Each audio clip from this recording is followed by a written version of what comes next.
I always knew my mother, Denise, treated family affection like a limited currency, but I never expected her to bankrupt my daughter on Christmas Eve. Watching her hand out brand new iPhone 17 Pro Max boxes to every single grandchild except my 8-year-old, Lily, felt less like a holiday tradition and more like a surgical strike. I froze, my smile tight, realizing the emptiness in Lily's lap wasn't an oversight. It was a declaration of war. The drive to Maple Glen always felt longer than the 3 hours indicated on the GPS. It was a psychological distance, a stretching of the tether that bound me to the past, pulling tighter the closer I got to the zip code where I grew up. My hands were gripping the steering wheel of our sedan tight enough to turn my knuckles white, a physical manifestation of the mental bracing I had been doing since we crossed the state line into Ohio. Beside me, my husband Mark was humming along to the radio, his left hand resting easily on his knee.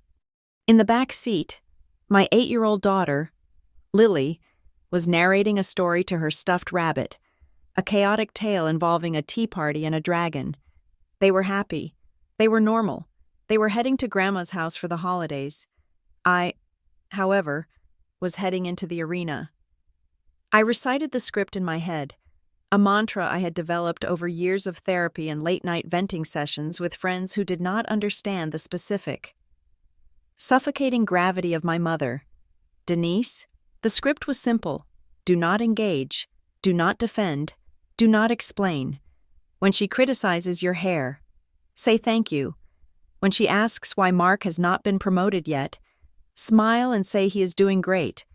When she makes a passive-aggressive comment about my parenting, pretend I did not hear it. Denise did not view family gatherings as opportunities for connection. She viewed them as performance reviews. She viewed them as a scoreboard where she was both the referee and the home team. We pulled into the driveway of the house on Elm Street. It was a sprawling, pristine 2-story structure that looked less like a home and more like a brochure for suburban success. The lawn was manicured to within an inch of its life, even in winter. The wreath on the door was enormous, dusted with artificial frost and twinkling with battery-operated lights that probably cost more than my weekly grocery budget. "Showtime," I whispered. Mark squeezed my thigh. "It will be fine. Claire. She has been better lately." I looked at him, loving his optimism, but pitying his blindness. Mark had grown up in a house where people said what they meant and apologized when they were wrong. He had no immunity to the subtle poisons of the Griffin household. We unloaded the car. The air smelled like snow and wood smoke, a deceptive, cozy scent that usually preceded the emotional frostbite. As we walked up the path, the front door swung open before we could ring the bell. There she was, Denise. She looked immaculate. Her hair was a stiff, golden helmet of perfection, not a strand out of place. She was wearing a cream-colored cashmere sweater that screamed wealth and a pair of dark slacks that made her look 10 years younger than her 65 years. "There are my favorites!" she shrieked, ignoring me entirely to swoop down on Lily. Lily giggled, hugging her grandmother's legs. "Hi, Grandma!" Denise pulled back, inspecting Lily's coat. "Oh, honey, this material is a little thin for December, isn't it? We will have to get you something warmer. We do not want you catching a cold like last year." There it was, strike one. The implication that I was failing to clothe my child properly, delivered with a smile so bright it could blind a pilot. "Hello." "Mom," I said, leaning in for the obligatory air kiss. "You look great." She patted my cheek, her hand cool and dry. "You look tired. Claire, are you taking your vitamins? You have circles under your eyes." "I am fine. Mom, just the drive." We moved inside. The house was warm, smelling of cinnamon and expensive cleaning products. My sister, Tara, and my brother, Evan, were already there with their families. Tara was in the kitchen, aggressively tossing a salad, while Evan was pouring wine with the focus of a bomb disposal technician. The noise level was high. Tara's 3 kids and Evan's 2 were running loops around the kitchen island, screaming with the manic energy of children hopped up on holiday sugar. Lily hesitated, then ran to join them, her laughter blending into the mix. I walked into the dining room to set down the bottle of wine we had brought, and that was when I saw it. Denise had set the long mahogany table with her usual military precision. The china was the good stuff, the kind we were not allowed to touch growing up, but it was the sideboard that caught my eye. Arranged in a neat, terrifyingly symmetrical row were 5 gift bags. They were silver, tall, and stiff, the kind of bags that held expensive electronics or designer purses. Each one was tagged with a large, glittery metallic letter, the first initial of a grandchild. There was a bag for Tara's oldest, Jackson, a bag for her twins, Mia and Sophie, a bag for Evan's son, Leo, and his daughter, Grace. And then there was Lily's spot, in the space where the 6th silver bag should have been. There was nothing but a small, flat white envelope propped up against the wall. My stomach dropped through the floor. I walked closer, hoping against hope that perhaps the bag had fallen, or that I was miscounting. I wasn't. The envelope had Lily written on it in Denise's looping, calligraphy-style handwriting. Beside it, the other 5 bags stood like sentinels of wealth, mocking the empty space. I felt a hand on my shoulder. I jumped. "Dinner is almost ready," Denise chirped, breezing past me to adjust a napkin that was already perfectly folded. "Mom," I said, keeping my voice low. I noticed the gifts. She didn't look at me. She just smiled at the centerpiece. "Yes, I am so excited. I finally done it. I have been planning this for months." I swallowed the lump in my throat. "Is Lily's somewhere else?" Denise turned then, her expression serene, void of any guilt. "Oh, no, Lily just has a card." I stared at her. The air in the room seemed to vanish. "Everyone else has a big bag." Denise waved a hand dismissively. "It is different. You will see. Now, come on. Let's get everyone seated. I want to do presents after the main course, but before dessert. The lighting is better then." She walked away, leaving me standing in front of the row of silver bags, my heart hammering a frantic rhythm against my ribs. I looked across the room at Lily, who was currently laughing as her cousin Jackson tried to balance a spoon on his nose. She looked so happy, so oblivious. I wanted to grab her, put her back in the car, and drive until the gas tank ran dry, but I couldn't. That would be a scene. That would be losing. And in Denise's house, if you lost your cool, you gave her ammunition for the next decade. I sat down at the table. I ate the roast beef. I drank the wine. I engaged in small talk with Tara about her kitchen renovation and listened to Evan talk about his golf swing. But my eyes kept darting to the sideboard. It loomed there like a guillotine. When the plates were cleared, Denise stood up. She clapped her hands, demanding silence. "All right, everyone," she announced, her voice booming with theatrical excitement. "It is time." The grandchildren cheered. Lily clapped her hands, her eyes wide with anticipation. She loved gift-giving. She loved the ritual of it. She had no idea she was about to be the punchline of a cruel joke. Denise walked to the sideboard. She picked up her phone first, unlocking it and opening the camera app. She held it up, aiming it at the kids. "I want to capture the reactions," she squealed. "Okay, Jackson, Mia, Sophie, Leo, Grace, come get your bags." The 5 cousins rushed forward. Lily stood up, too, taking a half step, then paused. She looked at the sideboard. She saw the bags disappearing into her cousin's hands. She looked for hers. Denise handed them out with flourishes, making sure the camera caught every angle. "Here you go, and one for you, and one for you." The kids tore into the tissue paper. The sound of shredding paper filled the room. Then, the gasps. "No way!" Jackson yelled. "Oh my gosh!" Mia screamed. They pulled out the boxes, sleek, white, unmistakable. "It is the iPhone 17 Pro Max," Jackson shouted, holding the box up like a trophy. "Grandma, you are the GOAT." Denise beamed, panning her phone camera to catch their ecstatic faces. "I wanted you all to have the best," she said, her voice trembling with mock humility. "You are growing up so fast. You need the best tools." Lily was standing by her chair. Her hands were clasped in front of her. She was smiling, but the smile was frozen. She was watching her cousins holding up devices that cost more than $1,000 each. She looked at the empty sideboard, then she looked at Denise. Waiting. She assumed, with the innocent logic of a child, that hers was coming next. Maybe it was hidden. Maybe it was a scavenger hunt. Denise kept filming the other kids. Look at the camera. Tell Grandma thank you. Lily took a small step forward. Grandma? She whispered. I was out of my chair before I made the conscious decision to move. I crossed the room in 3 strides, positioning myself between Lily and the spectacle of consumption happening 5 feet away. Denise lowered her phone slightly, looking at Lily as if she had just noticed her. Oh, Denise said, her tone bright and sharp. Lily, honey, yours is right there. The card. Lily looked at the small white envelope. She picked it up. Her fingers trembled slightly. She opened it. It wasn't a gift card. It wasn't a check. It was a folded piece of cardstock that said, in gold foil letters, Love you.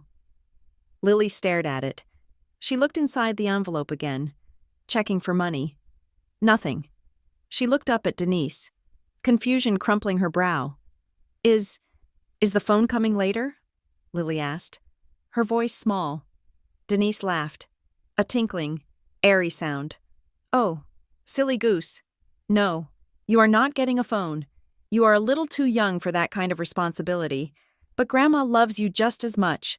The silence that followed was deafening. At least to me. To the other kids. It was just background noise as they tore open the shrink wrap on their boxes. But to Lily, it was a slap in the face. Her lower lip wobbled. Her eyes filled with sudden, hot tears. She looked at the card, then at her cousins, then at the floor.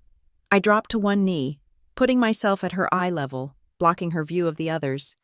Hey, Lil Bit, I said, keeping my voice steady, forcing a warmth I did not feel into my tone. I need a huge favor. She looked at me, a tear spilling over. What? I saw the dessert cart in the kitchen, and it looks way too heavy for Grandma to move by herself. I need big helper energy right now.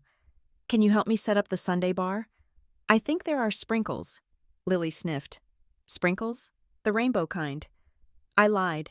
I would make sure there were rainbow kinds, even if I had to drive to the gas station right now. Come on, let's go be the bosses of dessert. I stood up, taking her hand, and led her away from the orgy of technology and into the kitchen. I did not look at Denise. If I had looked at Denise in that moment, I would have thrown the roast beef platter at her head. Mark followed us, his face pale. He started helping Lily get the ice cream out, distracted her with jokes about how much chocolate syrup was too much. Once she was occupied, I turned and walked back into the dining room. The other parents were busy admiring the phones. Tara was already asking Jackson for his Apple ID so they could set it up. Evan was reading the specs on the back of the box. I walked up to Denise. She was sipping her wine, scrolling through the video she had just taken. Mom, I said. She didn't look up. Did you see Jackson's face? Priceless. I lowered my voice, pitching it so only she could hear, but putting enough steel in it to cut glass. Can I speak to you in the pantry? She sighed, dramatic and put upon. Claire, we are in the middle of opening gifts. Now, I said. She rolled her eyes but followed me. The pantry was a walk-in affair, lined with shelves of organic pasta and artisanal jams. I closed the door, cutting off the noise of the party. Did Lily's gift get left in the car? I asked. I gave her one last chance, one last out to claim senility or a mistake. Denise leaned against a shelf of olive oil. She smiled, but it didn't reach her eyes. Her eyes were cold, hard flint. No, Claire, she is not ready. I stared at her. Not ready? She is 8. Leo is 9. Grace is 8. They both got phones. Leo and Grace are different, Denise said smoothly. How? How are they different? They are more mature. Denise picked at a microscopic piece of lint on her sweater, and their parents understand the importance of being connected. My hands curled into fists at my sides. This isn't about connection. This is about exclusion. You gave every single grandchild a $1,000 device and gave Lily a piece of paper.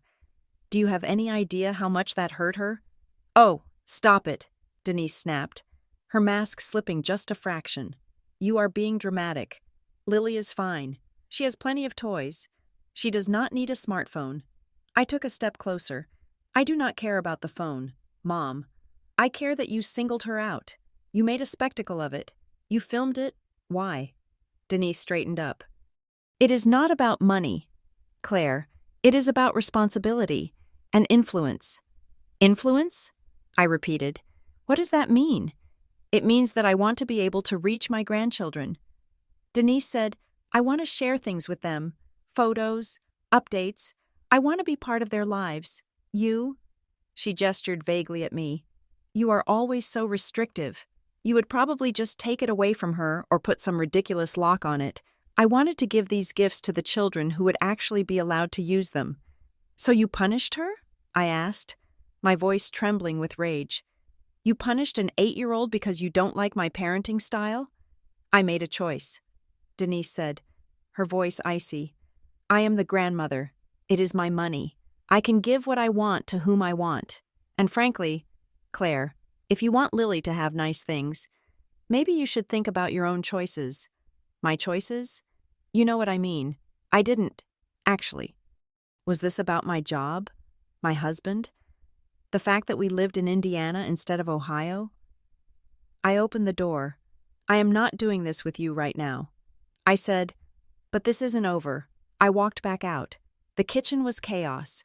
The kids were already tapping away on their screens, their faces illuminated by the harsh blue light of the setup menus.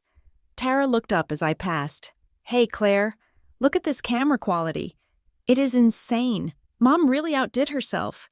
I looked at my sister. Did you know? I asked. Tara blinked. Know what? That Lily wasn't getting one.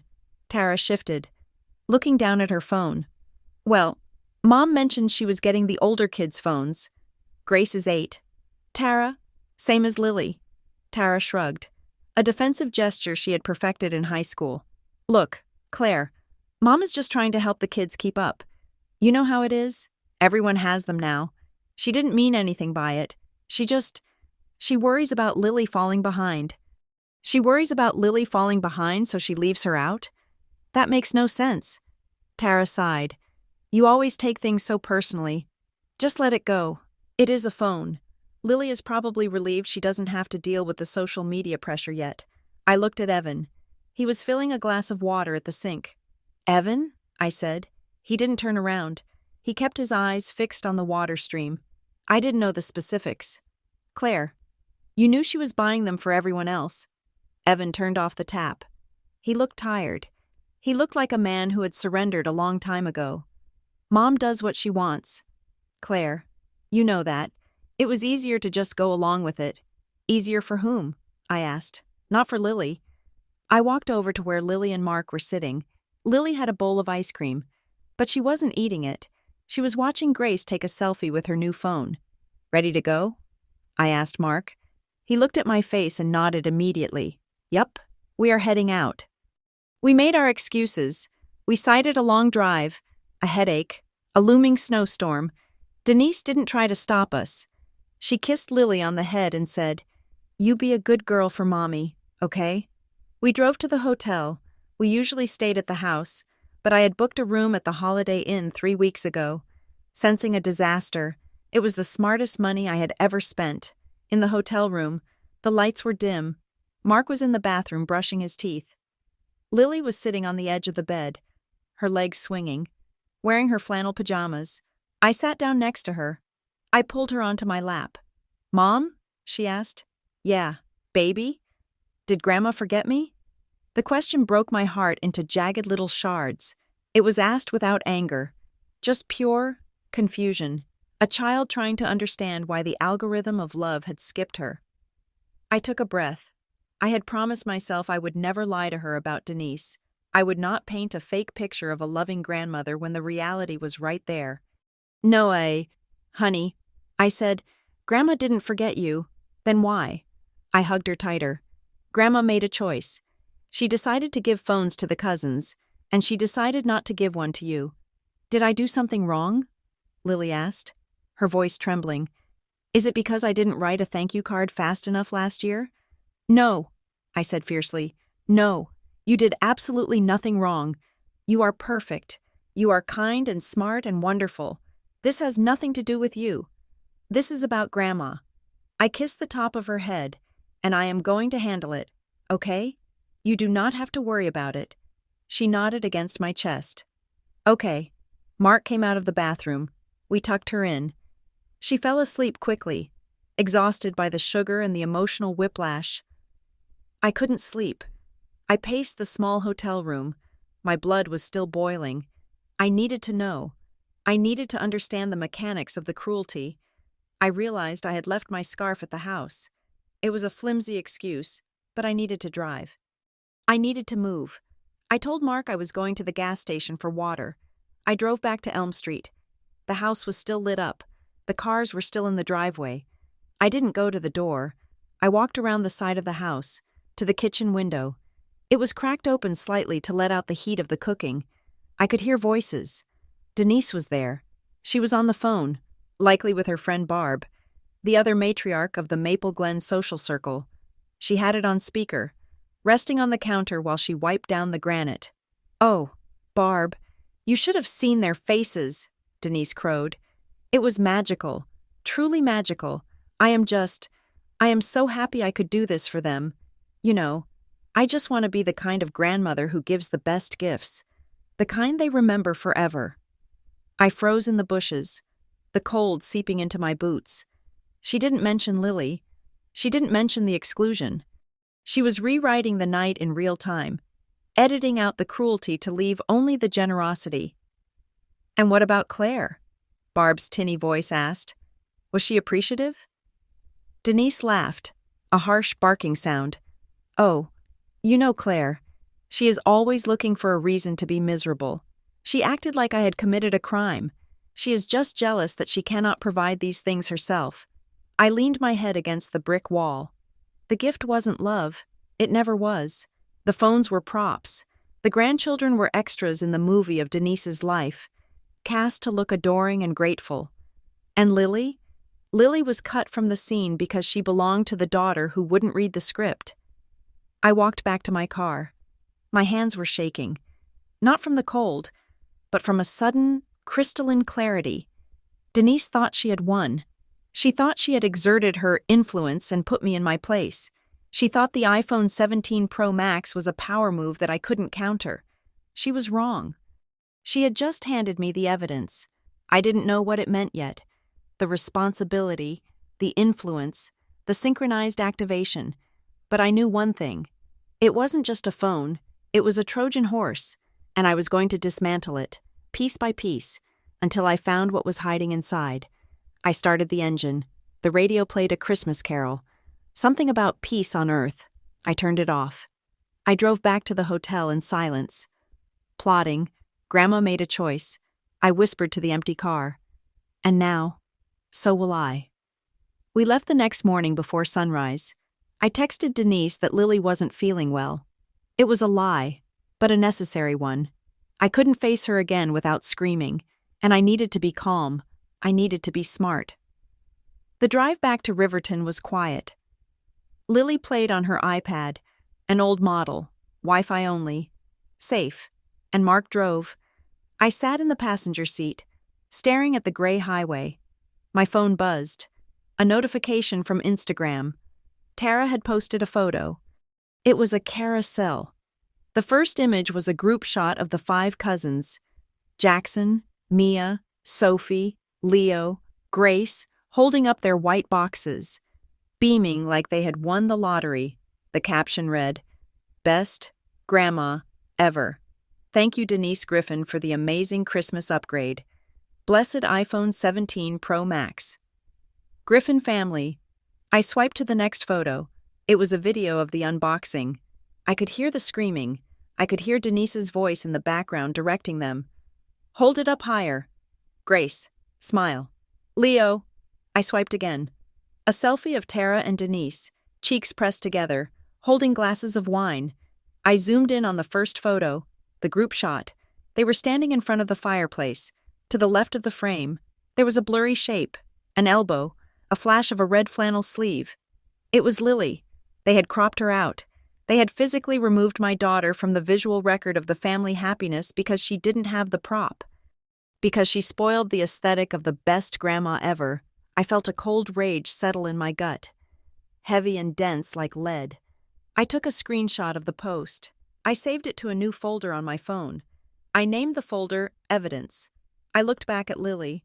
She was asleep, her mouth slightly open, the stuffed rabbit tucked under her chin. She looked peaceful. She didn't know that her aunt had just erased her from the holiday. I turned back to the windshield. The road stretched out ahead of us, flat and endless. You want influence? Mom? I thought. You want control? Be careful what you wish for. I opened my notes app and started typing. I wrote down everything Denise had said. Not ready, responsibility, influence, connection. I wrote down Evan's hesitation. I wrote down the lack of a bag. Then I wrote down a question that had been nagging me since the pantry. Why did she need to buy them? Denise was wealthy, sure. But she was country club wealthy, not drop $8,000 on electronics on a Tuesday wealthy. I knew she carried credit card debt. I knew she had refinanced the house twice. So where did the money come from? And why did she need everyone to have one? The seeds of suspicion began to sprout. This wasn't just favoritism. This was logistics. Denise was moving pieces on a board, and the phones were the mechanism. I closed my eyes. I was going to find out why, and when I did, the best grandma ever was going to wish she had just given Lily a gift card. Riverton, Indiana, was supposed to be my sanctuary. It was 200 miles away from the emotional radiation zone of Maple Glen, a distance that usually allowed me to breathe again. But as I sat on my living room sofa 3 days after Christmas, wrapped in a thick knit blanket with the thermostat set to 70 degrees, I realized that distance meant nothing in the digital age. The morning light was gray and flat, filtering through the blinds, casting stripes across the hardwood floor. Mark had taken Lily to the library, giving me a rare hour of silence. I should have been reading. I should have been meal planning. Instead, I was picking at a scab that refused to heal. I opened Instagram. It was right there at the top of my feed. Tara. She had posted a new carousel of photos from the holiday. The caption was a nauseating block of emojis, hearts, sparkles, prayer hands, followed by the text, "So incredibly grateful for this family. Thank you, Grandma, for the best Christmas ever. We are so high-tech now. Blessed Griffin Strong. iPhone 17 Pro Max." I swiped through the photos. There was Jackson, holding his phone up to his ear, pretending to be a business executive. There were the twins, Mia and Sophie, making duck faces while holding the white boxes next to their cheeks. There was a shot of Evan's kids, Leo and Grace, sitting on the hearth, engrossed in their new screens. And then there was the group shot. It was taken in front of Denise's towering Christmas tree. All the grandchildren were gathered in a cluster, a sea of smiles and flannel and expensive technology. I zoomed in. My breath hitched in my throat. The photo had been cropped. I remembered this moment. Lily had been standing on the far left, next to Leo. She had been smiling, trying to be a good sport despite her empty hands. But in this version of reality, the version Tara was broadcasting to her 3,000 followers, the frame ended abruptly at Leo's shoulder. Lily was gone. It was a clean edit, a digital amputation. Tara, or maybe Denise, looking over her shoulder, had decided that a child without a phone ruined the composition. Lily did not fit the narrative of the high-tech Griffin family. She was an anomaly, a visual glitch in the matrix of their perfection. So she had been deleted. I stared at the screen until my vision blurred. It wasn't just mean. It was erasure. It was a public statement that my daughter did not count. My thumbs hovered over the keyboard. I wanted to comment. I wanted to write. Where is Lily? Or niece cropping skills. Sis. But I knew the rules. Public dissent was treason. It would only make me look petty, the jealous sister raining on the parade. I closed Instagram and opened my text thread with Denise. The last message was from me. Sent on Christmas morning. Merry Christmas, Mom. Hope you get some rest. She had reacted with a generic, thumbs up tap back. I typed slowly, my fingers cold. Mom. I just saw Tara's post. Lily felt really left out at the party, but seeing herself cropped out of the family photo is heartbreaking. If the phones were a blanket gift for the grandkids, why was she excluded? It feels incredibly personal. I hit send. I watched the screen, delivered. Then, the 3 little bouncing dots appeared. She was typing. I waited. My heart hammered against my ribs. I expected a defense. I expected her to say, "Oh, Tara must have made a mistake." Or, "You are being sensitive." The dots disappeared. Then they reappeared. Finally, a single gray bubble popped up. I am not discussing this in writing. I stared at the phone. Not I am sorry. Not let's talk. We'll talk in person. It was such a strange, bureaucratic phrase. It sounded like something a lawyer would say to a client, or a human resources manager would say to a disgruntled employee. It was precise. It was guarded. It implied that writing was evidence. And Denise Griffin did not leave evidence. I put the phone down on the coffee table as if it were radioactive. The silence in the house suddenly felt heavy, oppressive. Denise wasn't just being a difficult mother-in-law. She was playing defense. Why? If it was just about responsibility and age, why be afraid to write it down? Why fear a text message unless the real reason was something you couldn't defend in the light of day? Later that afternoon, I drove Lily to the community center for her tumbling class. It was a converted warehouse on the edge of town, smelling permanently of chalk dust and old gym mats. I sat on the metal bleachers, watching Lily line up with the other girls. She was wearing her purple leotard, her hair pulled back in a messy bun. She looked small out there, vulnerable. When she successfully did a cartwheel, she looked up at me, beaming. I gave her a double thumbs up, forcing a smile that felt stretched and thin. "Hey, Claire?" I turned.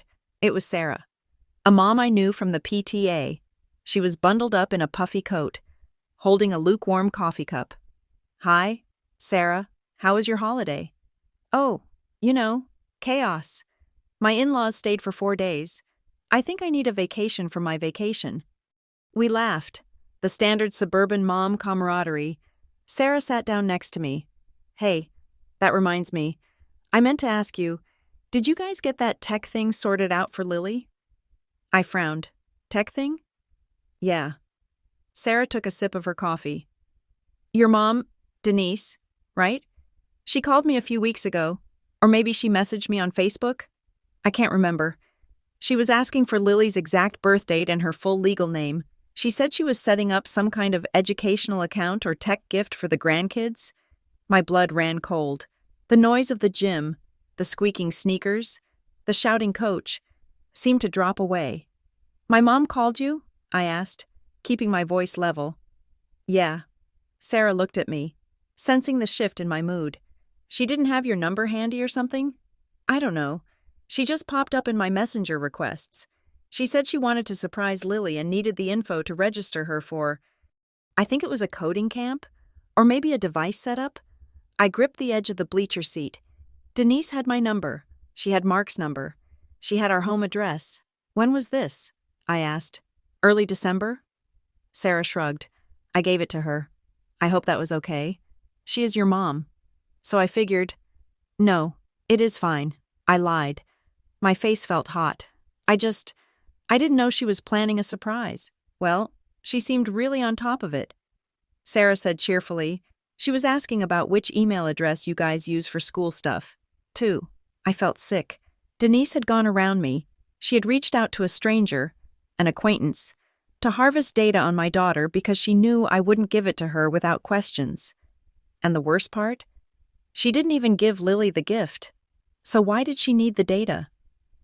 I watched Lily run across the blue mat. Denise had collected her full name, her birth date, and confirmed our email address. She had gathered the ingredients for identity verification, but she had delivered nothing but an empty envelope. That night, after Lily was asleep, I stood in the kitchen aggressively drying a pot. Mark was sitting at the island, scrolling through sports scores on his phone.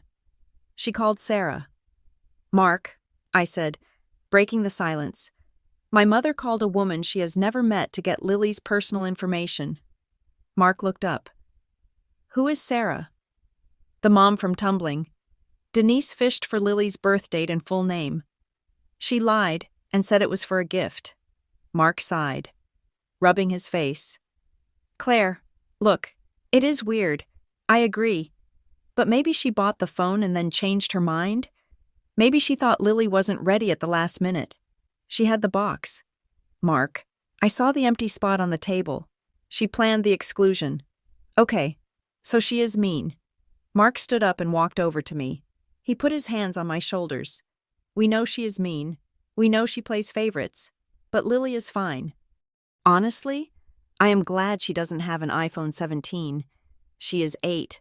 She doesn't need to be on TikTok. We dodged a bullet. I pulled away from him. It isn't about the phone. Why does no one get that? I tossed the dish towel onto the counter. It is about the pattern. She treats affection like a transaction, and now she is treating my daughter like a data point. Why did she need that information if she wasn't going to give her the device?" Mark hesitated. "Maybe she set up a savings account? Or a bond?" "Denise?" I laughed. A harsh, humorless sound. "Denise who is leasing her Lexus? Denise who borrows money from Evan for investments? She didn't open a savings account. Mark, she is up to something. You are spiraling," Mark said gently. "You are looking for a conspiracy because you are hurt. I am not spiraling. I am paying attention." I walked out of the kitchen. I couldn't explain it to him. Mark grew up in a world where parents protected their children. He couldn't conceive of a mother who viewed her offspring as assets to be leveraged. I went into the den and closed the door.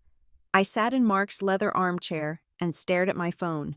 I needed to know what happened in that house when we weren't there. I called Evan. He answered on the second ring. His voice hushed. "Hey, everything okay?" He was probably hiding in his garage.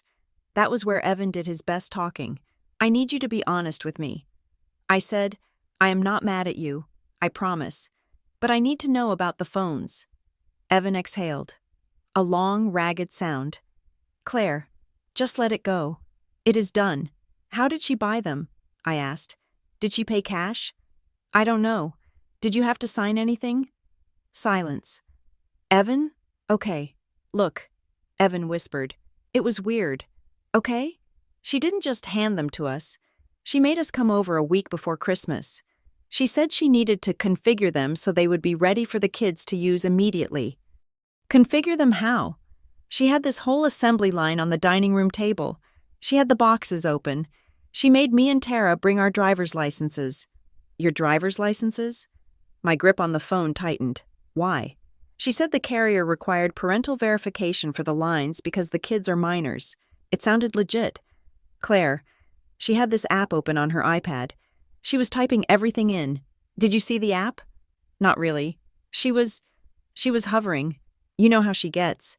She was standing right over my shoulder, pointing at where to sign. She was like, 'Just sign here. Hurry up. The system times out in 60 seconds. She made it seem urgent. I closed my eyes. I could see it perfectly. Denise creating a whirlwind of false urgency, using her anxiety to bulldoze through their skepticism. "So she has your driver's license number," I said.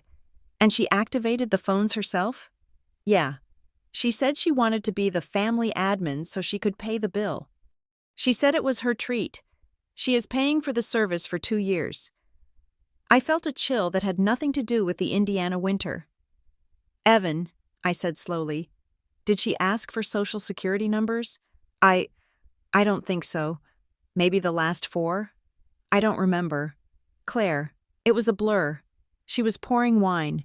The kids were screaming. I just wanted to get it done. I wanted to scream at him. I wanted to shake him. But I knew it wouldn't help. Evan had been trained since birth to smooth things over, to sign the paper, to keep the peace. Did she ask for Lily's info? "Yeah," Evan said. "She had a list. She had a sheet of paper with everyone's names. She asked me if I knew Lily's social. I said no, obviously. And what did she say? She just frowned and said, "Fine, I will handle it." My stomach turned over. She tried to get it from Evan. She tried to get it from Sarah. She was hunting for it.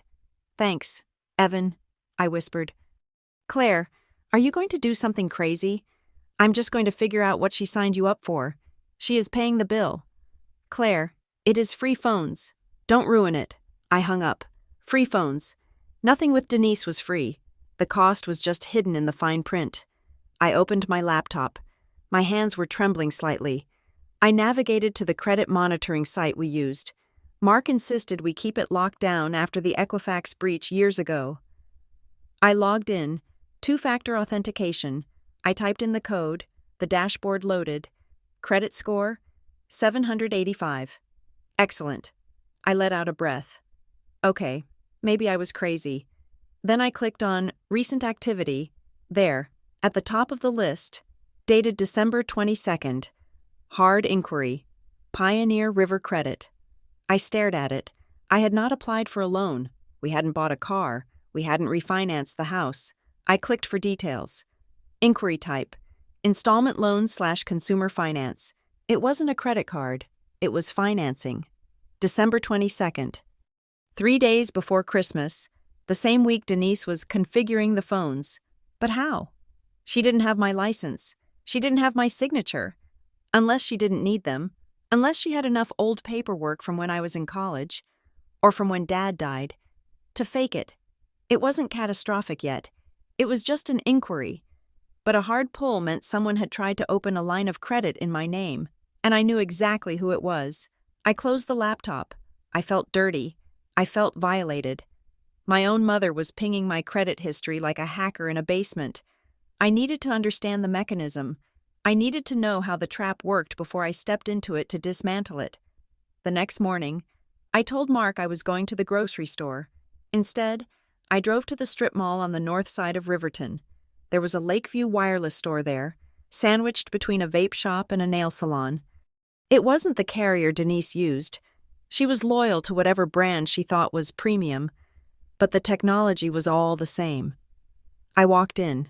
The store was empty, smelling of floor wax and ozone.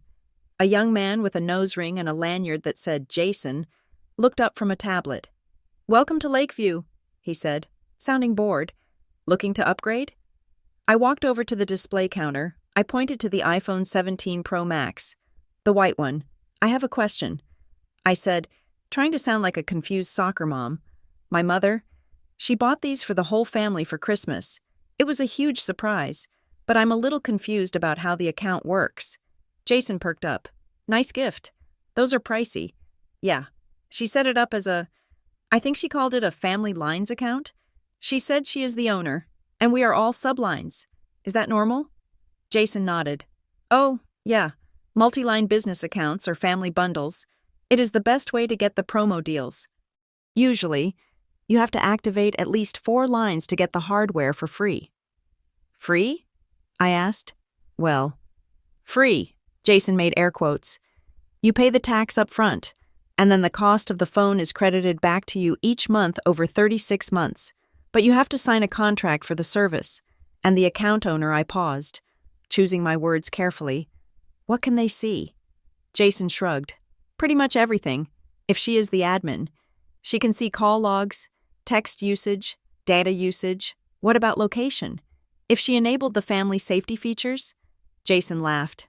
"Yeah, she can see exactly where those phones are. 24/7. It is baked into the carrier app. A lot of parents use it for their kids." "And if I wanted to leave the plan?" I asked. "If I wanted to take my number and go to my own account?" Jason shook his head. "You can't. Not without her permission. She owns the number, and if you try to port it out, it triggers the full balance of the phone. You would owe—" He tapped on his tablet. "About $1,200 immediately." I nodded slowly. The pieces were clicking into place. Denise hadn't given them gifts. She had given them ankle monitors. She had locked Evan and Tara into a 3-year contract where leaving would cost them thousands of dollars. She had legal ownership of their phone numbers, their connections to the world.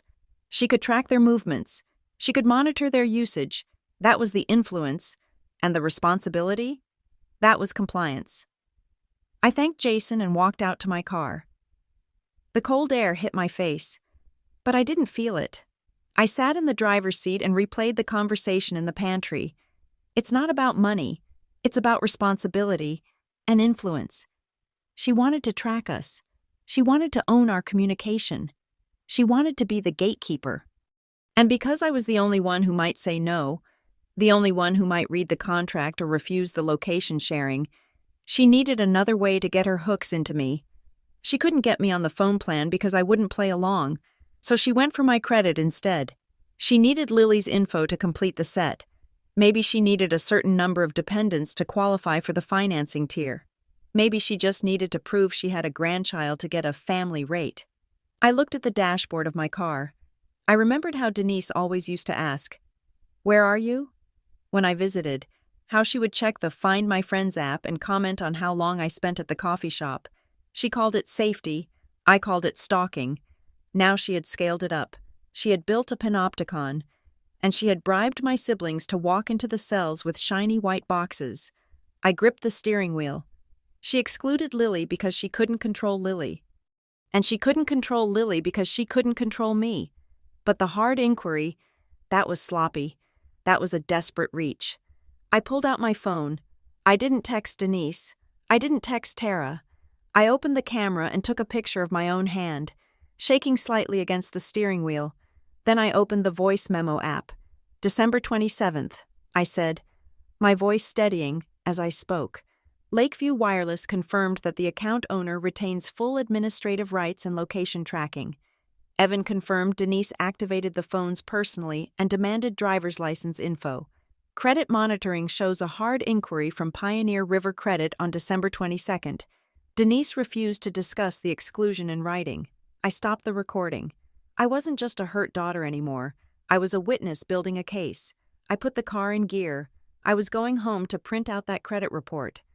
And then, I was going to find out exactly who Pioneer River Credit was, and why they thought Denise Griffin had the right to sign my name. I arranged to meet Tara at a coffee shop in darker, grittier Indianapolis, a neutral ground halfway between her suburban fortress and my quiet life in Riverton. I chose a place called The Grind, an industrial chic spot with exposed brick and loud indie music, hoping the noise would provide a buffer for the conversation I needed to have. Tara arrived 10 minutes late, flustered, shaking a wet umbrella. She was wearing a beige trench coat that looked new and carried a designer bag that I knew cost more than my mortgage payment. She looked like the picture of the successful younger sister, but up close, I could see the tension around her eyes. I ordered us lattes. We made small talk about the weather, the post-Christmas cleanup, and the kids' return to school.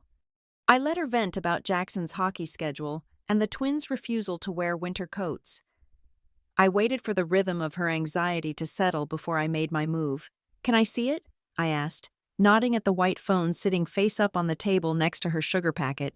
Tara's hand went to it instinctively, stroking the titanium edge. "Oh, the phone? Yeah. It is amazing. Claire, the camera is insane. I took a picture of the cat yesterday and you can see every individual whisker." She unlocked it and handed it to me. The screen was brilliant, the resolution razor sharp. I swiped through the home screen, feigning admiration. "It is really sleek." I said, "Mom really went all out." Tara took a sip of her latte, leaving a foam mustache on her upper lip. I know. I felt kind of bad about how expensive it was. But she insisted. She said she got a great deal on a family bundle. I paused, my thumb hovering over the settings icon. "Do you have the paperwork?" Tara blinked. "The what?" "The contract," I said, keeping my voice casual. "The activation papers. I'm just curious about the plan she put you guys on. I was thinking about upgrading Mark's phone, and if she found a loophole for a deal this good, I want to know what it is." Tara laughed. A nervous, fluttery sound. "Oh, Claire, you know me. I do not read the paperwork. Mom handled all that. You didn't sign anything?" "Well, yeah, I signed some digital pad on her iPad," Tara said, waving her hand dismissively. But honestly, she was rushing me. The twins were screaming. Jackson was trying to feed the dog chocolate. Mom was just like, "Sign here. Sign here. We are losing daylight." I just scribbled. It is a phone plan, not a mortgage. I looked down at the device in my hand. I tapped on settings. Then I tapped on the Apple ID banner at the top. Underneath Tara's name, there was small gray text, part of the Griffin family. I tapped on family sharing.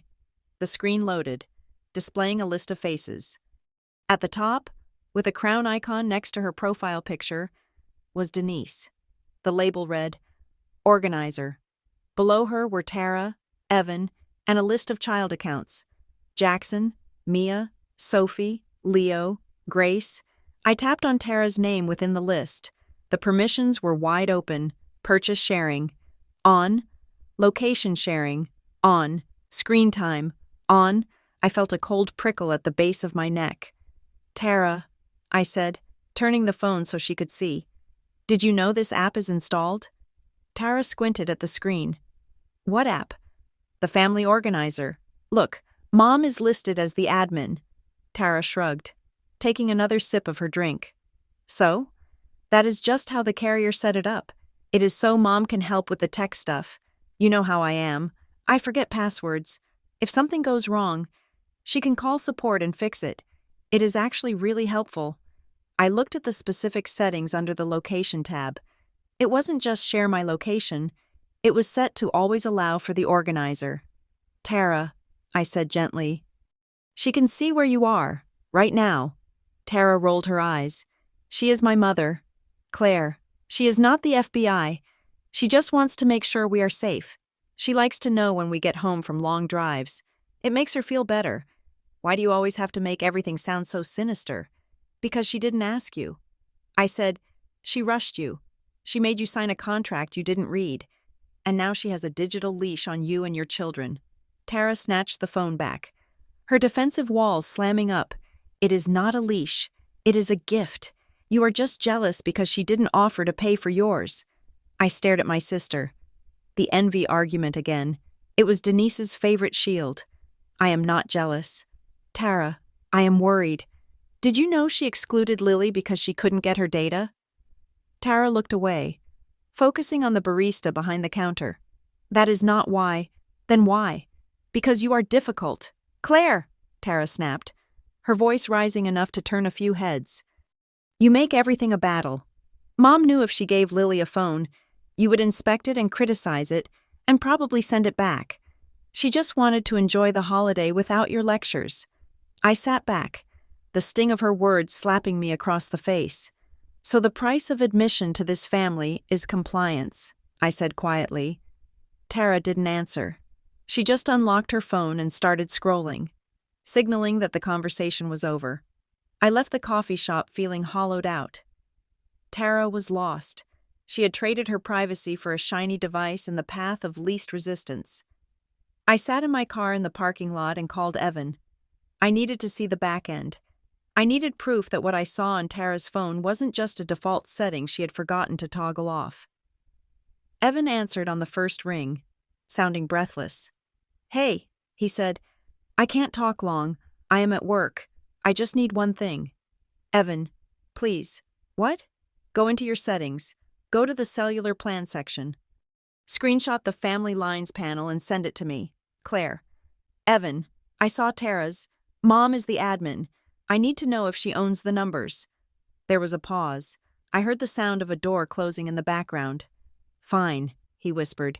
"But if she finds out I sent this, she will flip." "Why would she flip if it is just a generous gift?" I asked.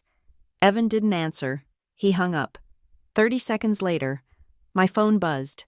It was an image. It was a screenshot from the carrier app. Not the phone settings. This was the billing structure. Account owner, Denise Griffin. Status, active/contract. Term, 36 months. Below that was a list of devices. Line 1, Evan Griffin. Subline/restricted. Line 2, Leo Griffin, child/monitored. Line 3, Grace Griffin, child/monitored. I zoomed in on the restricted tag next to Evan's name. I texted him back. "What does restricted mean?" He replied instantly. It means I can't change the plan. Port the number, or view the full bill details. I tried to look at the data cap yesterday and it locked me out. Said I needed admin approval. I felt sick. It wasn't just safety tools. Safety tools were things you opted into. This was a cage. Denise had structured the account so that her adult children were legally treated as dependents. She held the keys to their communication.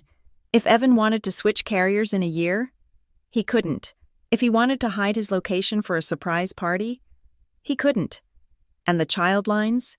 Monitored. That could mean anything from web filtering to keystroke logging, depending on the software package. She never asked for consent. That was the part that made my stomach roil.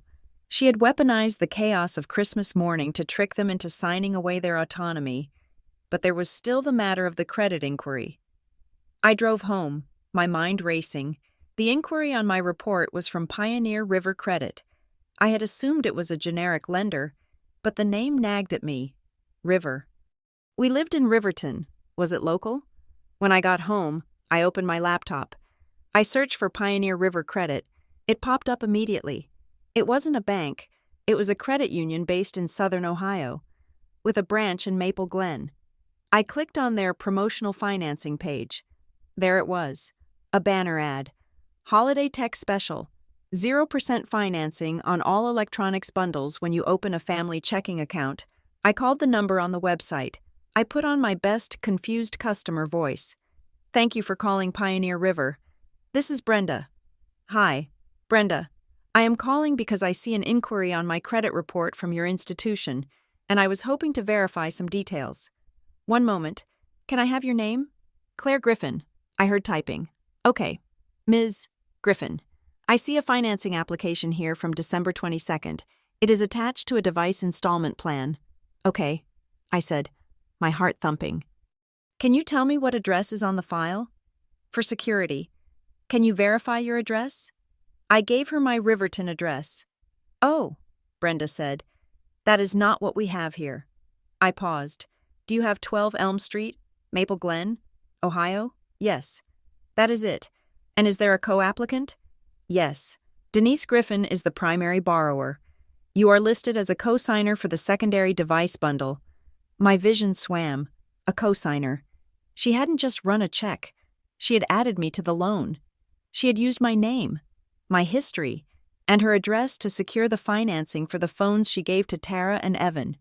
She made me financially liable for the gifts she used to exclude my daughter. Brenda, I said, my voice shaking. I did not sign that application. There was a long silence on the other end. Ms. Griffin, if you are alleging fraud, I am not alleging it yet, I said, cutting her off. I need to speak to the primary borrower first. But please, note on the account that I'm disputing this. I hung up before she could ask more questions. I sat there, staring at the wall. The audacity was breathtaking. Denise assumed I would never check. She assumed I was too busy, too scattered, or too trusting. She thought she could use my credit rating, which was better than hers, to get a lower interest rate on her control scheme. I picked up my phone. I didn't text this time. I dialed. Denise answered on the fourth ring. Hello? Her voice was calm, breezy, as if she hadn't just committed identity theft. Mom, I said. Claire, to what do I owe the pleasure? You know, I was just telling Barb that I haven't heard from you since the holiday. Cut it out. Mom, the line went quiet. Her tone shifted instantly, dropping the pleasantries. Excuse me? I know about Pioneer River Credit. I said, I know you listed me as a co-signer on the financing for the phones. Denise sighed, a long, exasperated sound. Oh, for heaven's sake, you saw the inquiry. I told the loan officer not to run a hard pull. They are so incompetent. You used my name, Mom. You used my credit. Without asking me, I did it for the family. Claire, Denise's voice gained a sharp edge. My credit is tied up in the house renovations. I needed a co-signer to get the 0% rate. It is just paperwork. I am paying the bill. You are not paying a dime. You should be thanking me for building your credit history. My credit history is 800. Mom, I do not need your help. I need you to not commit fraud.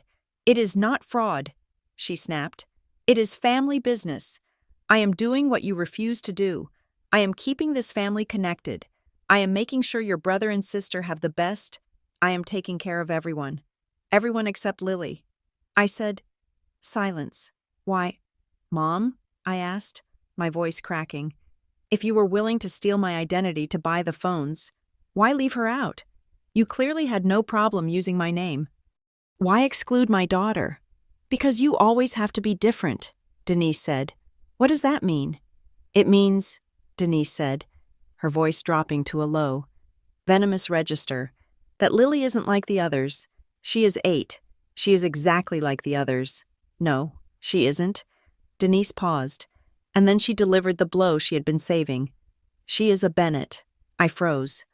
What? She has Mark's last name. Denise said, Jackson, Mia, Sophie. They are Whitlocks. But Tara is still my daughter. Leo and Grace are Griffins. But Lily, you and Mark have always been so separate, so removed.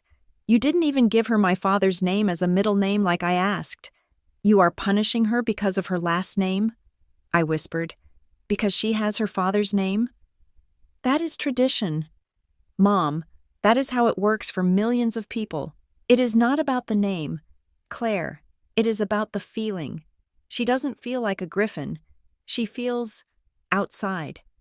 And I wanted the phones to be for the people who are truly invested in this family. I couldn't breathe. It was so irrational, so petty, yet so devastatingly cruel. She was framing her narcissism as tribal loyalty. Tradition, she added. It is about protecting our tradition. You are unbelievable. I said, you think a phone contract creates loyalty? You think tracking Evan's location makes him a better son? I think it keeps them close, Denise shouted, losing her composure for the first time. It keeps them safe. Unlike you, running off to Indiana, hiding your life, judging me. I am not hiding. Mom, I am living. I took a deep breath. I needed to stop arguing with her logic because she didn't use logic. She used leverage. Listen to me, I said, my voice turning into cold iron. I am done asking. Here is what is going to happen. You are going to remove my name from that account at Pioneer River. Today, Denise laughed softly. It was a chilling sound. And if I don't, then I will file a fraud report with the credit bureau, and I will call the police in Maple Glen. You wouldn't dare. I am your mother. Try me. And there is one more thing. You are going to stop collecting data on Lily. No more calling her school. No more messaging parents at Tumbling. If I find out you have tried to get her social security number again, I will file a restraining order. There was a long silence on the line. I could hear the hum of her refrigerator in the background. You think you are so smart, Claire, Denise said finally. You think you can just issue demands, but you forget something. What is that? You can't remove what you didn't build. What does that mean? Figure it out, she said, and then she hung up. I stared at the phone. You can't remove what you didn't build. It sounded like a riddle, but with Denise, it was usually a threat. Did she mean the trust? The family reputation? Or was she talking about the debt itself? I didn't know. But the anxiety that had been buzzing in my chest for days suddenly coalesced into something else. Something harder. Resolve. She thought she could bully me. She thought she could use the Griffin name as a weapon to make me feel small, to make Lily feel less than. She thought that by entangling me in her financial mess, she could force me to stay silent to protect her. She was wrong. I went to my desk. I opened a fresh notebook. I wrote the date at the top of the page. Then I started writing. Item 1. Pioneer River Credit Inquiry. Unauthorized use of name and personal data. Item 2. Tara Whitlock's phone. Location tracking enabled without informed consent. Item 3. Evan Griffin's account. Restricted access. Coercing compliance. Item 4. The exclusion. Discrimination based on surname. I logged into my email and created a folder. Denise, documentation. I took screenshots of the credit report. I uploaded the photo of the family lines Evan had sent me. I wrote down the timestamp of the call I just finished. I wasn't just going to fix my credit, I was going to map the entire web she had spun. She wanted to talk about tradition? She wanted to talk about what it meant to be a griffin? Fine. I was going to show her exactly what a griffin woman does when someone threatens her child. I picked up my pen and underlined the last sentence I had written. She is acting like someone with something to hide.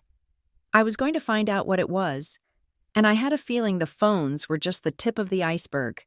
The real secret was buried deeper, probably in the same place where she had found the audacity to sign my name.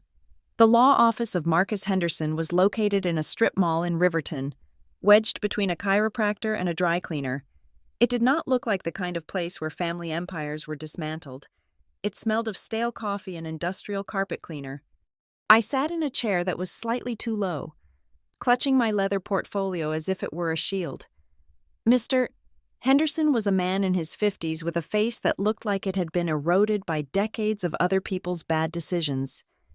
He pushed his glasses up his nose and looked at the notes I had provided. So, let me understand this correctly. Mrs.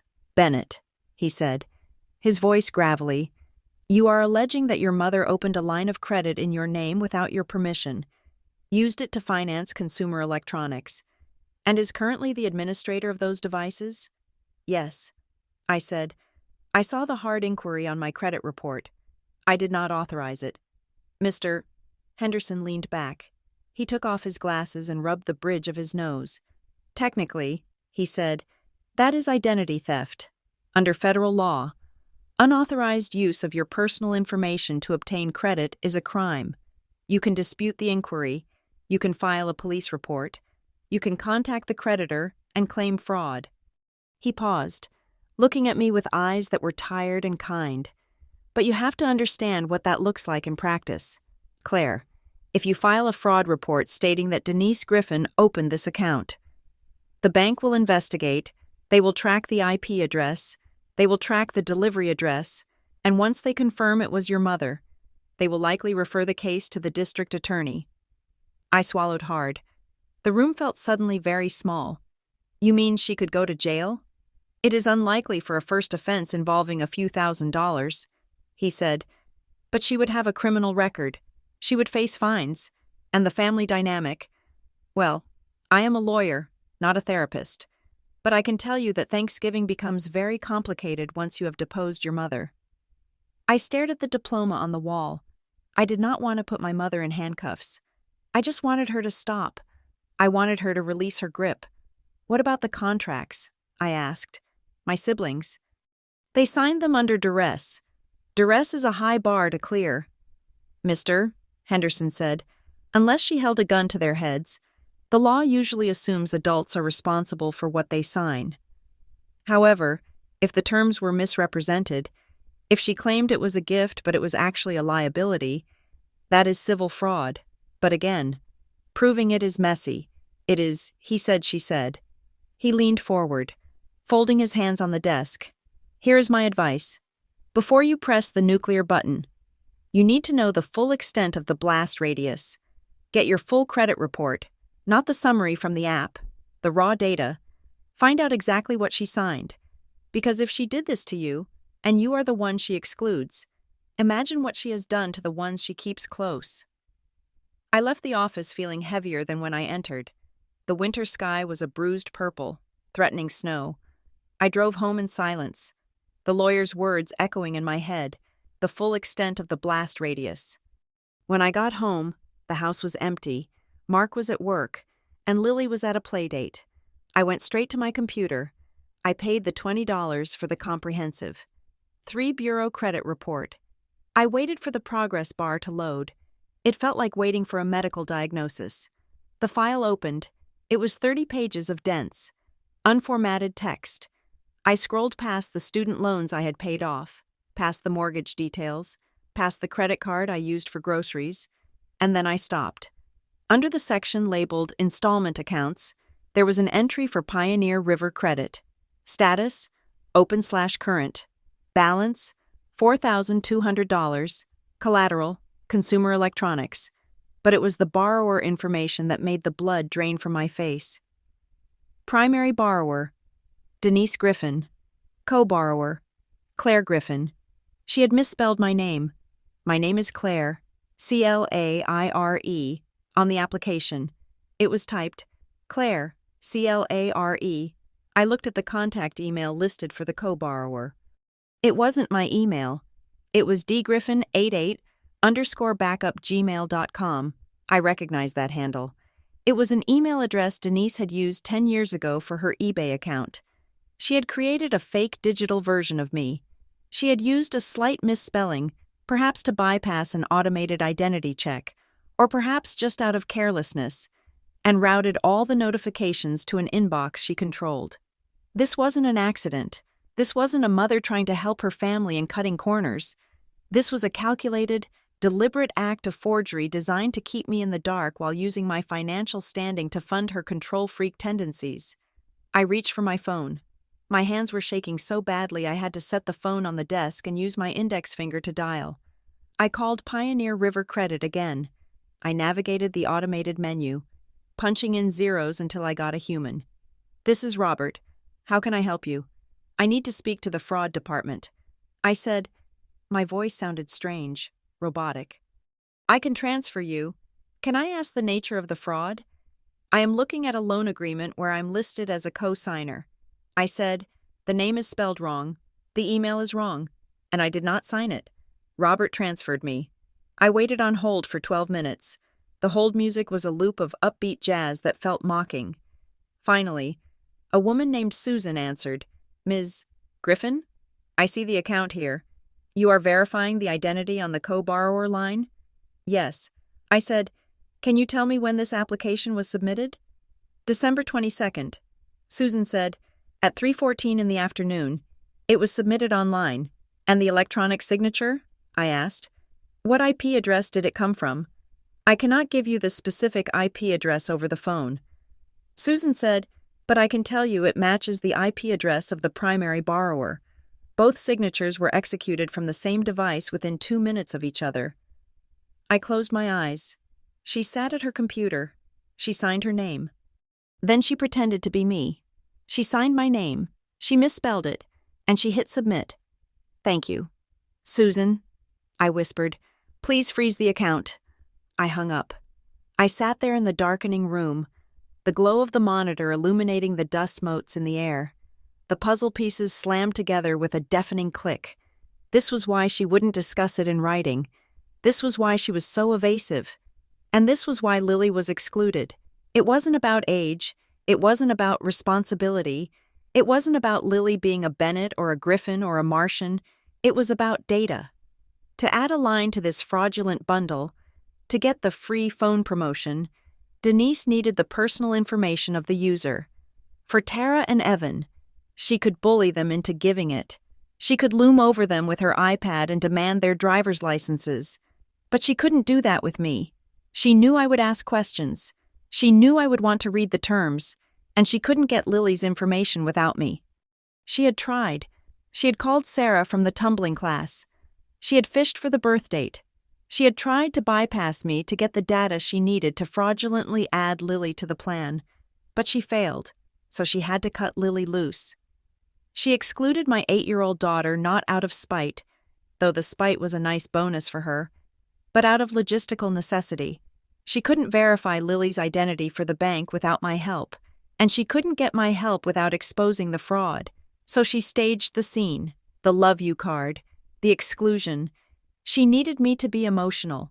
She needed me to be the dramatic daughter who was crying about fairness. As long as I was crying about feelings, I wasn't looking at the finances. She weaponized my motherly protective instinct to distract me from her felony. I felt a surge of rage so pure and hot it almost burned. She had let Lily think she was unloved to cover her own tracks. She had broken my daughter's heart to hide a credit application. I needed to talk to someone, not a lawyer, not Mark. I needed to know what she was doing on the other side of the battlefield.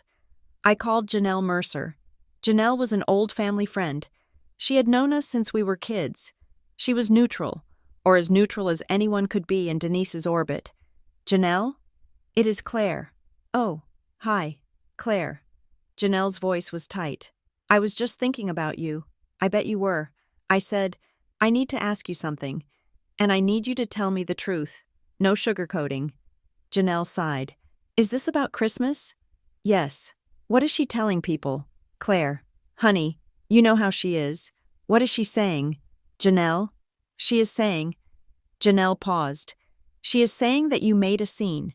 She told the bridge club that you were ungrateful for the hospitality. And what? She is saying you are keeping Lily from the family. She said you are using the child as a pawn because you are jealous of Tara's success. She said she tried to give Lily a beautiful gift, but you refused to let her have it because it wasn't good enough for you. I gripped the phone. The narrative was already out there. Denise was salting the earth.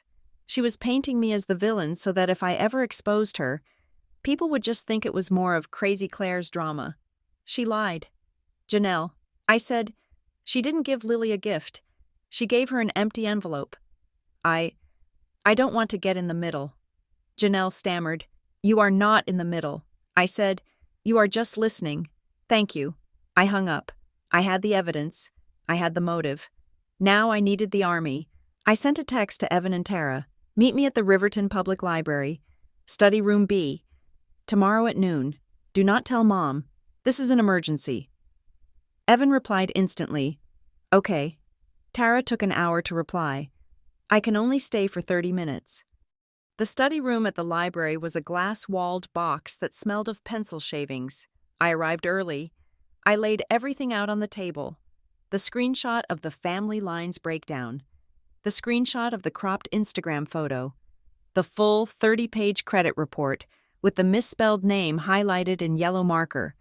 The notes from my conversation with the Lakeview Wireless employee. Tara arrived first. She looked annoyed, checking her watch. Evan came in a minute later, looking like he was walking to the gallows. What is this about? Claire? Tara asked, sitting down and keeping her coat on. I have a contractor coming at 2. Sit down, I said. I pushed the papers toward them. What is this? Evan asked, picking up the credit report. Look at the highlighted section. I said. Evan squinted. Pioneer River Credit, primary, Denise Griffin, co-borrower, Claire Griffin. He looked up. Why is your name spelled wrong? Because I didn't sign it. I said, Mom did. She used my name and my credit history to secure the financing for your phones. She committed identity theft to buy your Christmas presents. Tara scoffed. That is ridiculous. Mom has plenty of money. Why would she use your credit? Because she is drowning. Tara, I said, look at the terms. It is a promotional rate she could only get with a co-signer who has a credit score over 750. She leveraged me to buy you. I pointed to the other document. And look at this. This is the admin panel for your phones. Tara looked at the screenshot of her own settings. She has full access. I said, she can see your texts. She can see your location. She can see every website Jackson visits. It is not just a helper app. It is surveillance software. Tara went pale. She reached for her phone, which was sitting on the table, and turned it over. Face down. She can read my texts? Yes, I said, and she owns the numbers. If you try to leave, you owe the full balance of the devices immediately. It is a 3-year contract. Evan rubbed his face with both hands. I knew it, he muttered. I knew it was weird, the way she was rushing us. Sign here. Sign here. She wouldn't let me read the screen. She told me it was a liability waiver. Tara whispered. She said it was just in case the kids broke the screens. She lied. I said, she lied to all of us. I looked at my siblings. They weren't the enemy. They were the hostages. She excluded Lily because she couldn't get me to sign. I said, she tried to get Lily's info from a stranger because she knew I would check the paperwork. When she couldn't get the data, she cut Lily out. She sacrificed my daughter's feelings to protect her fraud. Tara's eyes filled with tears. She didn't say anything. She just stared at the credit report. At the misspelled name that proved our mother viewed us as interchangeable assets. It wasn't a gift, Tara said, her voice trembling. It was never a gift. No, I said, it was a transaction. Evan looked up, his eyes red. She said, She said if we didn't activate that night, the deal would vanish. She said she had pulled strings. She said if I didn't sign, I would be making her look stupid in front of the whole family. He slammed his hand on the table. I am 40 years old, and I was scared she was going to yell at me on Christmas Eve. So I signed it. It is okay. I said, we are going to fix it. How? Tara asked, wiping her eyes. She owns the account. She owns the phones. We fight back together. I said, here's the plan. We freeze the devices. We turn them off. We buy cheap burners for now if we have to. Then we demand she remove the admin access. We demand she take my name off the loan. And we demand she show us the full paperwork for the trust she keeps dangling over our heads. Tara hesitated. The trust? She keeps hinting at it. I said, she uses money to control us. We need to know what is actually there. Evan nodded. I am in. I am done with this. I can't live like this. Wondering if she is reading my emails. Tara? I asked. Tara looked at the phone on the table.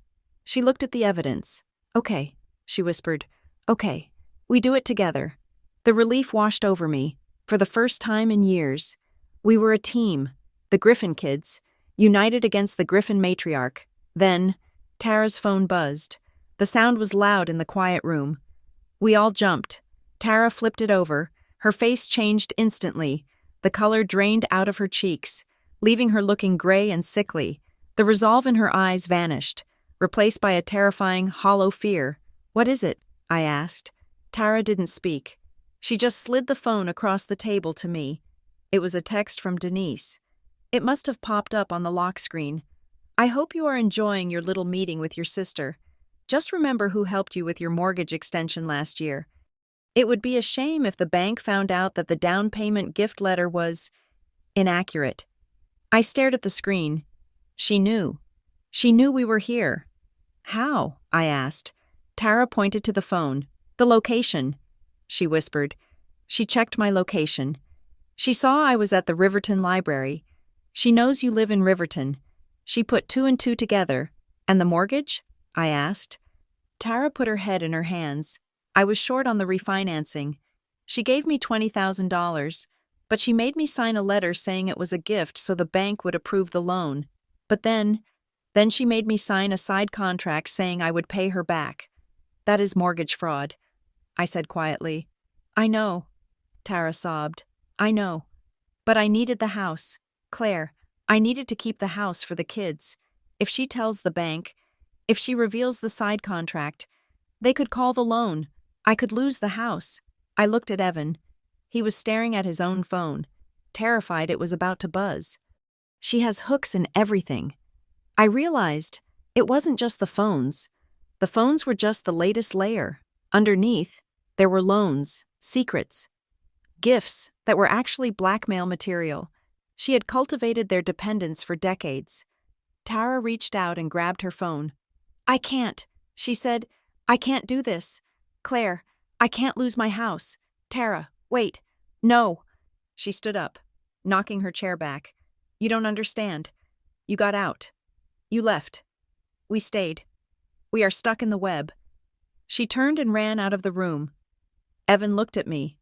He looked at the door where Tara had fled. I am sorry. Claire, he said softly. He stood up. Evan, don't. I said. She knows, Evan said. She is watching us right now. He picked up his coat. I will pay for my own phone. Claire, I will try to get off the plan, but I can't. I can't fight her on the big stuff. Not right now. He walked out. I sat alone in the glass box. The documents were still spread out on the table. The proof of her crimes was right there. But proof didn't matter when the judge and the jury were being blackmailed. I looked at the text on Tara's phone in my memory. Remember who helped you. It was a threat. It was a declaration of total war. She had been tracking us the whole time. She had watched our little dots converge on the map. And she had fired a precision missile to break the alliance before it could even form. I gathered the papers. My hands were steady now. The shaking had stopped. I wasn't sad anymore. I was cold. She wanted to play dirty? She wanted to use financial secrets to destroy people? Fine. I put the credit report in my bag. I took out my phone. I didn't text Denise. I didn't text Tara. I opened the browser and searched for Harbor Pine Fiduciary Services. It was the name of the firm listed on the trust document I had seen years ago. If Denise was using money as a weapon, I needed to know where the ammunition was coming from. I dialed the number. Harbor and Pine. How may I direct your call? I am calling regarding the Robert Griffin estate. I said, my name is Claire Griffin. I am a beneficiary, and I believe the trustee is engaging in financial malfeasance. There was a pause. One moment. Ms. Griffin, let me connect you to the legal department. I waited. Denise thought she had won by scattering the siblings, but all she had done was leave me with nothing to lose. And a daughter with nothing to lose is the most dangerous thing in the world. The drive back to Maple Glen felt less like a homecoming and more like a deployment. The sky was a bruised charcoal, threatening a storm that the weather radio insisted was coming. A physical manifestation of the atmospheric pressure building inside our sedan. I sat in the passenger seat, my leather portfolio resting on my knees like a riot shield. Inside were the weapons I had forged in the fires of my anxiety. The unredacted credit report, the high-resolution screenshots of the admin settings, and a printed timeline of every interaction I had logged since Christmas Eve. Mark drove with both hands on the wheel, his jaw set in a line of grim determination. We had agreed on the strategy: no shouting, no tears, just facts. Denise thrived in the muddy waters of emotional ambiguity. I intended to drain the swamp and show everyone the monsters swimming at the bottom. In the back seat, Lily was quiet, sensing the tension despite our best efforts to mask it. She had her coloring book, but she wasn't coloring. She was watching the trees whip by, a small, somber observer of the adult chaos. We pulled into the driveway at 6 o'clock sharp. The house was glowing, every window blazing with light, a beacon of suburban warmth that I knew was entirely artificial. Denise had summoned us for a family dinner, to clear the air, a phrase that usually meant she intended to reset the narrative until we all agreed she was the victim. I took a deep breath. Showtime, I whispered. Mark squeezed my hand. You have the papers? I tapped the leather folder. I have everything. We walked up the path. The door swung open before we could knock. Denise stood there, framed by the golden light of the foyer, wearing an apron over a silk blouse. She looked the picture of the benevolent matriarch, harried, loving, and eager to please. You made it, she exclaimed, reaching out to hug me. I stiffened, allowing the embrace but not returning it. She smelled of rosemary and expensive perfume, a scent that used to mean safety and now triggered a fight-or-flight response. Come in, come in. It is freezing out there. We stepped inside. The house smelled of roasting garlic and red wine. In the living room, Evan and Tara were already seated. They looked up as I entered, their faces pale. Tara wouldn't meet my eyes. She was holding a glass of white wine with both hands, her knuckles white. Evan gave me a curt nod, looking like a man waiting for a biopsy result. Denise bustled around us, taking coats, hanging them up with aggressive hospitality. Now, before we eat, she said, clapping her hands together, I have a little surprise. She turned to Lily. Lily, sweetie, come here. I stepped forward, my instinct to block her kicking in, but Mark put a gentle hand on my arm. Let her play it out, he murmured. Lily walked over to her grandmother, looking up with wide, uncertain eyes. Grandma felt just terrible about the mix-up at Christmas. Denise cooed, dropping to one knee. I didn't want you to feel left out. Honey, I realized you are a big girl now, and you need to be safe, right? She reached into her apron pocket and pulled out a box. It wasn't the sleek white apple box the others had received. It was a bright, primary-colored box featuring a cartoon character. Denise opened it. Inside sat a pink smartwatch with a rubber strap. It is a Kid Connect, Denise announced, beaming at the room. It tells time. It counts your steps. And look, you can call Mommy and Daddy on it, and Grandma can see where you are so you never get lost. It is much more age-appropriate than those big phones, don't you think? The room went silent. It was a masterstroke of manipulation. If I rejected it, I was the Grinch denying my child a gift. If I accepted it, I was accepting the premise that the original exclusion was just a misunderstanding about age appropriateness, not a calculated rejection. Lily looked at the watch, then at me. "Can I wear it?" "Mommy?" I forced a smile onto my face. It felt like cracking plaster. "That is very generous of Grandma." "Lily," I said, my voice steady, "why don't we put it in your backpack for now? We can set it up later at home." "But I want to wear it," Lily protested. Denise looked at me, her eyebrows raised in mock innocence. "Oh, let her wear it. Claire, it is just a toy. Don't be such a joy kill." I walked over, took the box from Denise's hand, and closed the lid with a definitive snap.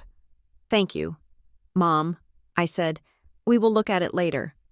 Lily, why don't you go play with the cousins in the basement? I think they have the Xbox on." Lily sensed the steel in my voice. She nodded, grabbed her coloring book, and scampered toward the basement door. As soon as the door clicked shut, the temperature in the room seemed to drop 10 degrees. Denise stood up, dusting off her knees. "Well, I try to do something nice, and I get the Ice Queen treatment. Some things never change." She turned toward the dining room. "Let's eat. I made pot roast."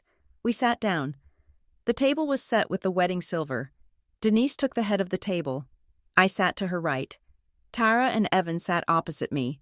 Mark sat at the far end, silent, watchful. Denise began serving potatoes as if we were not sitting on a landmine. "So, Tara, how is the new kitchen coming along?" Denise asked brightly. Tara cleared her throat. It is good. Mom, the counters come in on Tuesday. Wonderful. And Evan? How is work?" "Fine," Evan mumbled. I reached down and opened my leather portfolio. I pulled out a single sheet of paper, the summary page of the credit report, and slid it across the mahogany table. It stopped right next to the gravy boat. "I am not here to talk about kitchens. Mom," I said. Denise paused, the serving spoon hovering over the mashed potatoes. She glanced at the paper, then at me. "We are eating. Claire, can't we have one pleasant meal?" "No," I said, "we can't, because on December 22nd, you used my name and my social security number to open a financing account with Pioneer River Credit. You listed yourself as the primary borrower and me as the cosigner. You misspelled my name as Clare to bypass the identity check, and you used an old email address to hide the notifications." The silence that followed was absolute. The only sound was the hum of the refrigerator in the next room. Tara gasped softly. She looked from me to Denise.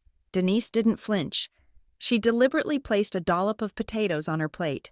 "You are exaggerating," she said dismissively. "I am not exaggerating." I pointed to the paper. "That is a federal document. Mom, that is fraud. You committed identity theft to buy those phones." Denise slammed the spoon down. Gravy splattered onto the white tablecloth. "Oh, stop it," she snapped. "I did not commit fraud. I was handling family business. I needed a cosigner to get the 0% interest rate because my debt-to-income ratio is slightly high right now due to the house repairs. I didn't want to bother you with the paperwork because I knew you would make a federal case out of it. And look, you are making a federal case out of it. You signed my name," I said, my voice rising. "You made me liable for $4,000 of debt without asking me. I am paying the bill," Denise shouted. "I have never missed a payment in my life. You are not out a single penny. You are just looking for a reason to attack me because you are jealous that I have a close relationship with your siblings. You have always been dramatic, Claire. Always. Since you were a teenager. Everything is a crisis with you." She looked around the table, seeking allies. "Tara, tell her how much you love the phone. Tell her I'm taking care of everything." Tara looked down at her plate. She was trembling. "Mom," Claire says you can track us." Denise rolled her eyes. "It is a safety feature." "Tara, don't be paranoid." I pulled out the second sheet of paper, the screenshot of the admin panel. "It is not a safety feature," I said. "It is a leash. I looked at my sister. Tara, take out your phone. Tara hesitated. She reached into her pocket and placed the iPhone 17 Pro Max on the table. It gleamed under the chandelier light. Go to Settings, I instructed. Go to Privacy and Security. Try to turn off location services. Tara unlocked the phone. She tapped the screen. She frowned. I can't, she whispered. It is grayed out. Tap it again. I said. She tapped it. A box popped up. What does it say? I asked. Tara read from the screen, her voice shaking. This setting is managed by your family organizer. Please enter the administrator password to make changes. I looked at Denise. She was sipping her wine, her face a mask of defiant calm. What is the password? Mom? I asked. Denise set the glass down. I am not giving you the password. Claire. The settings are there to prevent the children from messing up the configuration. Tara is 35 years old. I slammed my hand on the table. She is not a child. She is a mother. And you have locked her into a device that broadcasts her location to you 24 hours a day. Evan spoke up then. His voice was low, gravelly. I tried to check my data usage yesterday. He said, I wanted to see if I could tether my laptop for work. It said I was restricted. It said I have a child account. He looked at Denise, his eyes filled with a lifetime of disappointment. I am 40. Mom, why is my phone set to child? Because I am paying for it, Denise yelled. Her composure finally cracked. The veneer of the sweet grandmother vanished, replaced by the snarling face of the controller. If I am paying the bill, I get to set the rules. That is how the world works. I wanted to give you all something nice, something to keep us connected. And you are treating me like a criminal. I am the only one holding this family together. I am the only one who cares about keeping us close. You are not keeping us close. I said, you are keeping us captive. I stood up. The phones were never gifts. Mom, they are leases. You leased our loyalty.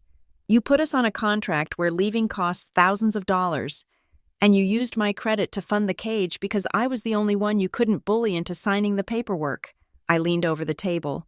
And that is why you excluded Lily. Denise's eyes narrowed. It wasn't because she isn't ready. I said, it wasn't because she is a Bennett. It is because you couldn't get her data without going through me. And you knew if you asked me for her social security number, I would ask to see the contract. So you cut her out. You broke her heart to hide your scheme. Denise laughed. It was a short, sharp bark of a laugh. You give yourself too much credit. Claire, what? You think I excluded her because of paperwork? You think I care about a social security number? I could have gotten that number a dozen ways. I have files on all of you. Then why? I asked. Why leave her out? Denise stood up. She was shaking now, vibrating with a rage that had been fermenting for years. Because she isn't part of the plan. The words hung in the air like smoke. Tara stopped crying. Evan stopped moving. Even the air in the room seemed to stand still. I stared at her. What plan? Denise looked around the room. Realizing she had stepped off the ledge, she blinked, her face flushing a deep, blotchy red. She tried to backtrack. The family plan. The phone plan. She isn't on the account, so she isn't part of the plan. That is all I meant. No, I said quietly. That is not what you meant. You said the plan. Capital T. Capital P. I am done with this conversation. Denise snapped. She turned to leave the room. Why did you need everyone's birth dates? The voice came from the end of the table. We all turned. Mark had not spoken a word since we entered the house. He was sitting with his hands folded on the table, looking at Denise with a calm, terrifying intensity. Mark, stay out of this, Denise warned. No, Mark said. He didn't raise his voice. He didn't need to. Why did you need the birth dates? Denise? You asked Evan for the kids' birth dates. You asked the school for Lily's. You asked that woman at Tumbling. He stood up slowly. A phone contract doesn't require the birth dates of the grandchildren. Denise, it requires the account holder's information. You didn't need to know when Grace was born to give her an iPhone. So why were you collecting them? Denise looked trapped. She looked from Mark to me to Evan. She saw the wall of suspicion closing in. She let out a frustrated scream, a guttural sound of pure aggravation. "Fine," she yelled. "You want to know? You want to be ungrateful little brats who question everything I do for you? Fine." She stormed out of the dining room. We heard her footsteps pounding up the stairs. I looked at Tara. "What is happening?" Tara whispered. "I don't know," I said, "but do not sign anything." 2 minutes later, Denise returned. She was carrying a thick manila folder. She threw it onto the table. It slid across the wood and hit the centerpiece, knocking over the salt shaker. "There," she spat. "Read it. See how evil I am." I picked up the folder. My hands were steady, but my heart was hammering against my ribs. I opened it. The top papers were exactly what I expected. The Pioneer River Credit Agreement. The Lakeview Wireless Contracts. I saw the signatures. Evan's scrawl. Tara's loop. And the forgery of my own name. But underneath those was something else. It was a document bound in blue legal paper. The header was embossed. Griffin Family Trust. Beneficiary contact sheet. Dated December 15th. I frowned. I had never heard of a Griffin Family Trust. My father, Robert, had left a life insurance policy in the house, but we were told everything else went to Denise to manage until she died. We were told there was no trust. I flipped the page. It was a list. Beneficiary Class A, Denise Griffin, Trustee. Beneficiary Class B, Direct Descendants, Tara Whitlock. Evan Griffin, Claire Griffin. Beneficiary Class C, Designated Heirs. Under Class C, there was a list of names: Jackson Whitlock, Mia Whitlock, Sophie Whitlock, Leo Griffin, Grace Griffin. Lily was not on the list. I looked closer at the document. It wasn't just a list of names. Next to each child's name, there was a field for date of birth, social security number, and current address. Most of the fields were filled in. Lily's were blank. I looked up at Denise. "What is this?" I asked. "It is the legacy," Denise declared, her eyes shining with a fanatical light. "It is your father's money, the money he hid, the money nobody knew about." "Dad didn't hide money," Evan said. "Dad was a high school principal. He had investments," Denise insisted. "He had land in Kentucky. He had stocks. It has been sitting there, growing. And I finally gained access to the restructuring of it last month." She pointed a manicured finger at the document. "The trust has strict rules.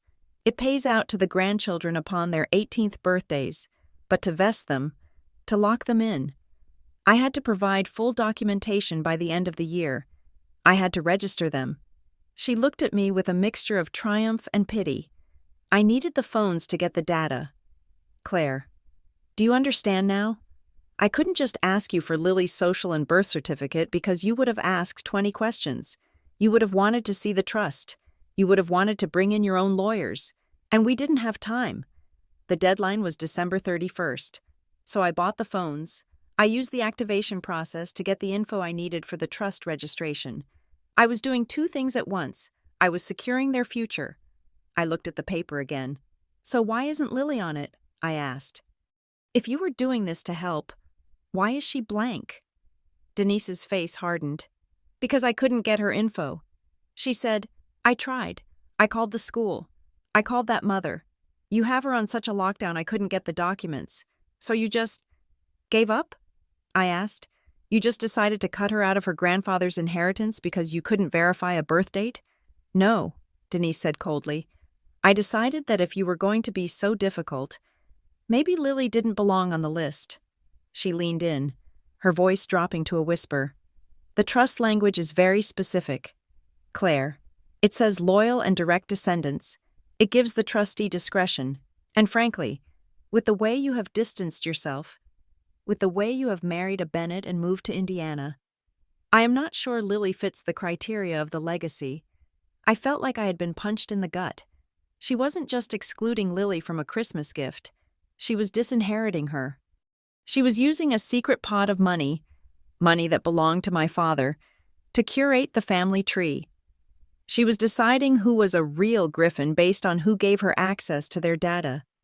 "This isn't about protecting the legacy," I said. my voice shaking with rage. This is about control. You are using Dad's money to buy obedience. I am using the money to keep the family together. Denise screamed. Look at you. You are tearing us apart. You come in here with your credit reports and your accusations, and you don't see that I am trying to give your children a future. You are trying to buy them, Mark said. He stepped forward, standing next to me. You are buying their data. Denise, you are buying their location. And now you are telling us you are holding their inheritance hostage unless we play by your rules? My rules are the only thing that keeps this family from drifting apart. Denise shouted. I looked down at the document again. I saw something else. At the bottom of the page, in fine print, Legal Liaison, Harbor Pine Fiduciary Services. I memorized the name. I closed the folder. I didn't hand it back to her. I tucked it under my arm, next to my portfolio. I am keeping this. I said, Excuse me? Denise stepped forward. That is my property. Not anymore, I said. This document contains my personal information, and it proves you have been hiding assets from the beneficiaries. I turned to Evan and Tara.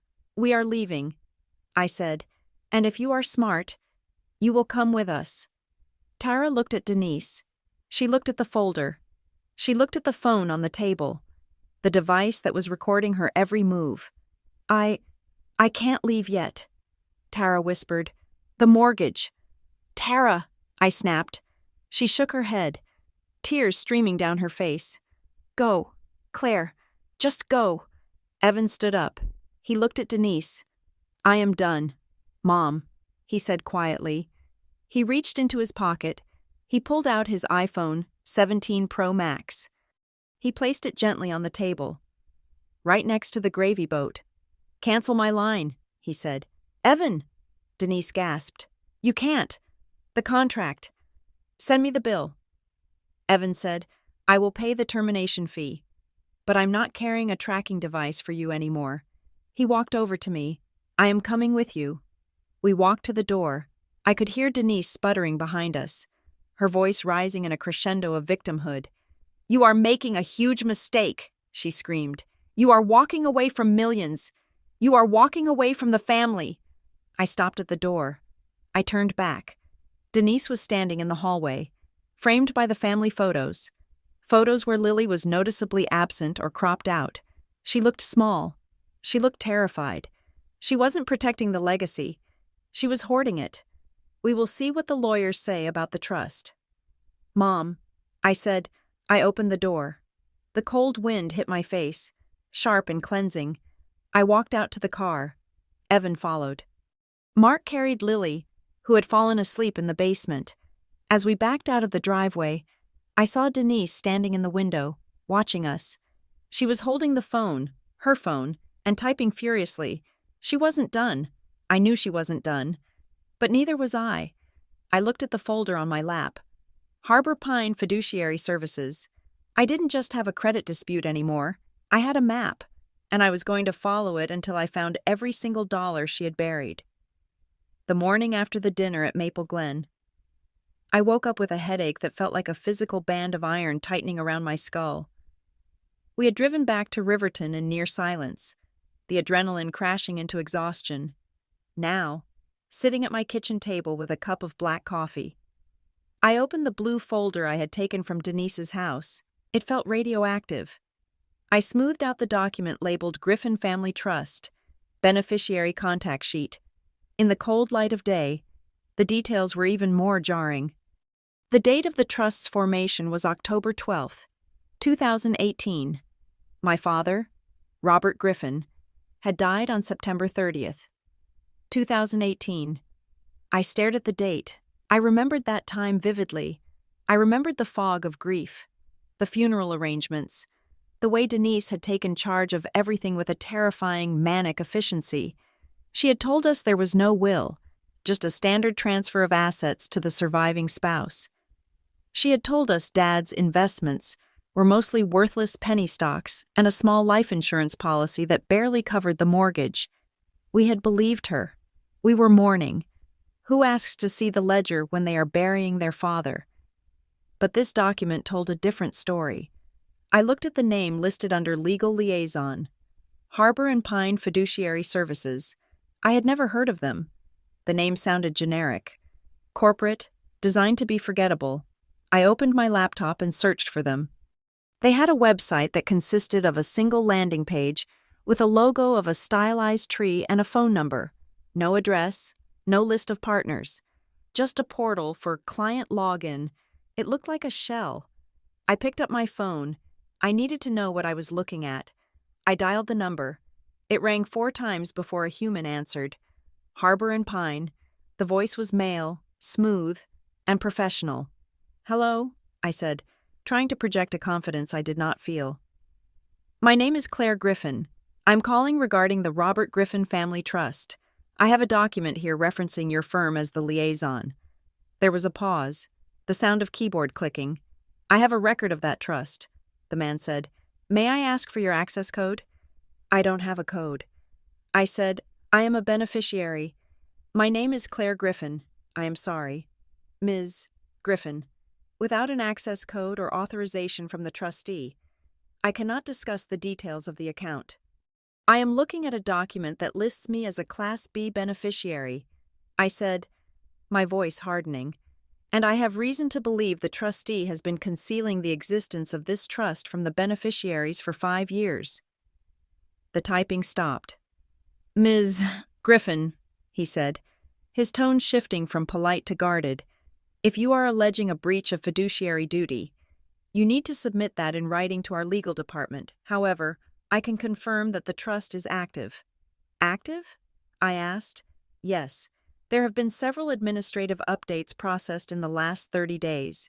We received a directive to update the beneficiary data sheets by December 31st to prepare for a vesting event." A vesting event? That explained the rush. That explained the panic over the phones.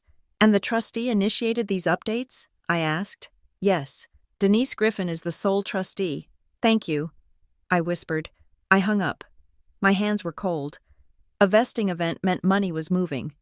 It meant that after 5 years of silence, the trust was about to pay out, or restructure, or do something significant. And Denise had been scrambling to get everyone's data, everyone's social security numbers, current addresses, and digital footprints, to control that process. I sat back, looking at the snow falling outside my window. The phones. It finally clicked. The iPhone 17 Pro Max wasn't just a bribe, it was a litmus test. Denise used the phones to see who would sign without reading. She used them to see who would hand over their driver's license without asking why. She was testing our compliance. Evan had signed. Tara had signed. They were safe. They were loyal. I had asked questions. I had investigated. And so, I was a threat. And Lily? Poor, sweet Lily. She wasn't excluded because she was 8. She wasn't excluded because she was a Bennett. She was excluded because she was the daughter of the one person Denise couldn't control. Denise knew she couldn't get Lily's data from me without exposing the scheme, so she simply cut her out of the equation. It was a purge. She was curating the heir list based on submission. I felt a wave of nausea, followed by a surge of clarity. I needed to end this. Not just the phone contracts, all of it. I texted Evan and Tara. "Conference call. Now. It is about Dad's money." Evan joined immediately. He sounded like he hadn't slept. "I am here," he said. I returned the phone. "Claire, I dropped it off at the FedEx store this morning. Paid the shipping myself." "Good," I said. "Tara?" There was a silence. Then a beep as Tara joined. "I am here," she whispered. "Tara, are you safe?" I asked.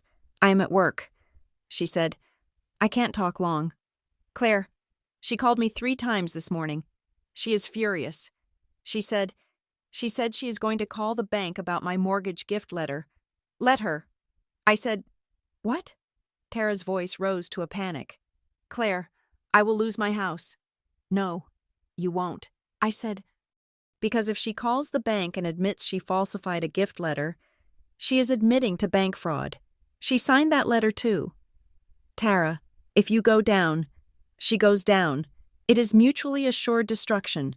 She is bluffing." Tara went quiet. I hadn't thought of that. Listen to me. I said, I called Harbor and Pine. The trust is real. Dad left something, and it is active. She has been hiding it for 5 years. And now she is trying to update the beneficiary list before some kind of deadline. What kind of deadline? Evan asked. I don't know, I said. But the phones were a test. She wanted to see if we would give her our data blindly. We need a clean break. Today, what do we do? Evan asked. We send a joint letter. I said, we demand a full accounting of the Robert Griffin estate. We demand to see the trust instrument, and we tell her that until she provides it. We are cutting off all contact. No dinners, no calls, no access to the grandchildren. Tara let out a shaky breath. She will go nuclear. Claire, you know she will. She is already nuclear. I said, she stole my identity. Tara, she blackmailed you. She is tracking Evan. The bomb has already gone off. We are just walking out of the rubble. I am in. Evan said immediately, I am done being her pawn. Tara? I asked. I could hear her breathing. I could hear the fear that had been instilled in her since childhood. The fear of the withdrawal of love. The fear of financial ruin. I want to, Tara said, but I am scared. Claire, she pays for the kids' private school. She helps with the car payments. If I cut her off, I don't know if I can make it. Then you have a choice, I said gently. You can have her money, or you can have your freedom, but you can't have both. The price of her money is your ownership of your own life. Tara started to cry. I need to think about it. Please, just give me a day. Okay, I said. Evan and I are moving forward. We will keep a seat open for you. I hung up. 2 out of 3. It would have to be enough. That afternoon, my phone buzzed with a notification. A voicemail from Denise. I stared at it. I didn't want to listen. I wanted to delete it and burn the phone. But I needed it for the evidence file. I pressed play. Claire. Denise's voice began. It was soft, trembling. The voice of the wounded martyr. I am sitting here looking at old photos of you. You were such a sweet baby. I don't know where we went wrong. I don't know why you hate me so much. She sniffed loudly. I just wanted to help. I wanted everyone to have the best. And maybe I made a mistake with the paperwork. I was just in a rush. But I fixed it. Claire, I paid off the Pioneer River account this morning. It is closed. You are free. The voice shifted. The tremor vanished, replaced by a cool, transactional tone. Now, I want to make this right for Lily. I bought another phone, a pink one. It is sitting here on the counter. It is hers. All you have to do is bring her over and apologize for the disrespect you showed me at dinner. Just say you are sorry for raising your voice, and we can put all this behind us. We can be a family again. I stopped the recording. She was incredible. She had paid off the fraud, admitting guilt without admitting guilt, and was now trying to buy my silence with the very device she had used to start this war. She thought an iPhone was a peace offering. She thought my dignity could be bought for $1,000 of consumer electronics. She was trying to leverage Lily again. She was dangling the carrot, hoping I would dance. I didn't dance. I opened my text messages. I typed out a response. I didn't address her as Mom. Denise, do not contact me or my husband again. Do not contact Lily. I have filed a dispute regarding the credit inquiry.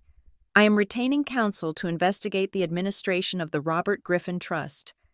Any future communication will go through my attorney. If you attempt to contact my daughter, I will seek a restraining order. I hit send, then I blocked her number. It felt like cutting an anchor line. The boat rocked, but suddenly, I was drifting free. That evening, the house was quiet. The storm had passed, leaving a blanket of white snow over Riverton. I went into the living room. Lily was sitting on the rug, playing with her stuffed animals. She looked up as I entered. "Mommy?" she asked. "Is Grandma still mad?" I sat down on the floor next to her. I pulled her into my lap. Grandma has some big feelings that she doesn't know how to handle.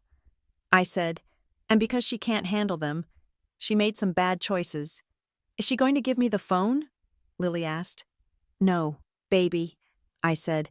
And honestly, I am glad, because that phone came with strings attached. Do you know what strings are? Like on a puppet? Exactly. Grandma likes to pull strings, and we are not puppets. We are real people. Lily nodded slowly. She leaned her head against my shoulder. I still feel sad. Though, I know. I said, it is okay to feel sad, but I have an idea. What? I think we need a new tradition, a Griffin Bennett tradition, just for us. I stood up. I went to the linen closet and pulled out every sheet and blanket we owned. I dragged the dining room chairs into the living room. We are building a fort, I announced. A massive, impenetrable fort, and we are ordering pizza with extra cheese. And we are going to watch movies until we fall asleep inside the fort. No phones allowed. Lily's eyes widened. Can we use the Christmas lights? We can use all the lights. We spent the next hour constructing a masterpiece of architecture. We draped sheets over chairs, weighed them down with books, and strung battery-operated fairy lights inside. It was a cozy, glowing cave. We ate pizza on the floor. We watched a movie about a brave little girl who saves the world. Lily laughed. She fell asleep with her head on Mark's leg, the pink light of the fort reflecting on her face. I watched her sleep. She was safe. She was untracked. She was unburdened by the conditions of Denise's love. This was the legacy I wanted for her, not a trust fund, not a phone, but the knowledge that she was enough, just as she was. 3 days later, I received a text from an unknown number. Meet me at the Roasted Bean on 4th Street. Noon, alone. I will bring the trust documents. D. I stared at the screen. She was blocked, so she had used a burner or a friend's phone. My first instinct was to say no. I had said attorneys only, but I needed to see the papers. If I waited for the lawyers to subpoena them, it could take months. Denise could drain the accounts by then. I replied, I will be there. I'm recording the conversation. The Roasted Bean was a neutral space. Busy, loud, filled with college students and remote workers. I arrived 10 minutes early and secured a table in the center of the room, visible to everyone. I set my phone on the table, face up. The voice memo app open. Denise walked in at noon exactly. She looked different. The polished armor was cracked.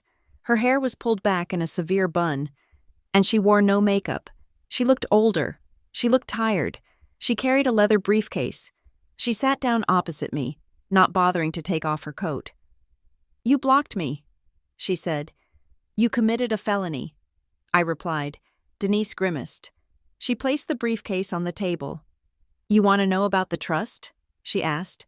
You want to know what I have been protecting? She clicked the latches open.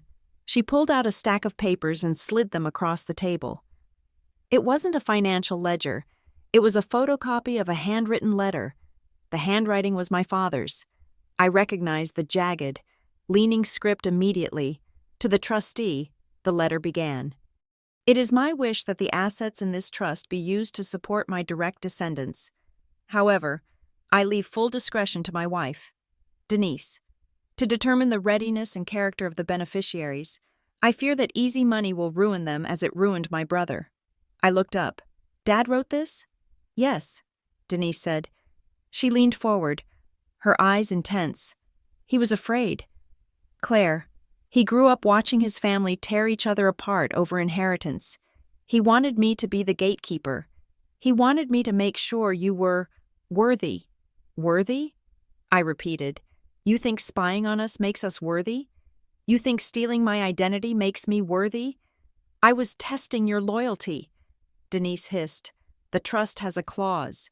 It says I can bypass any beneficiary who shows conduct detrimental to the family unity.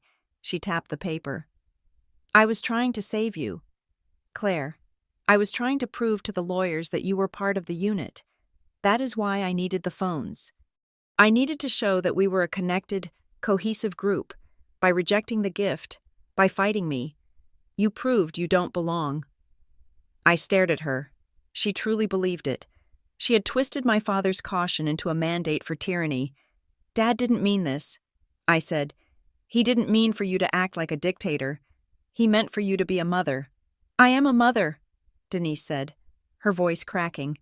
I am the only one thinking about the future. Do you know how much is in there? Claire? I don't care. I said, It is $4 million, she whispered. I paused. 4 million. It was a life-changing amount of money. It was college tuition for Lily. It was retirement. It was security. And all I had to do was submit. All I had to do was let her track me. Let her critique me. Let her own me. I looked at the woman sitting across from me. She was lonely. She was terrified of being irrelevant. She used money because she had no other way to make people stay. I pushed the papers back to her.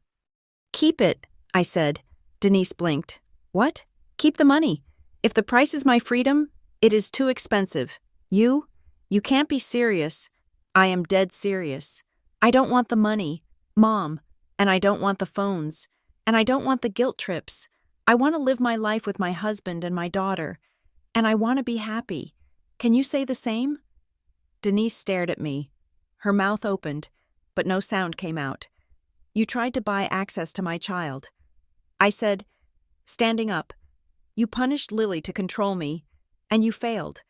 Because Lily is happy, she is loved, and she doesn't need a trust fund to know who she is. I picked up my phone. I am walking away.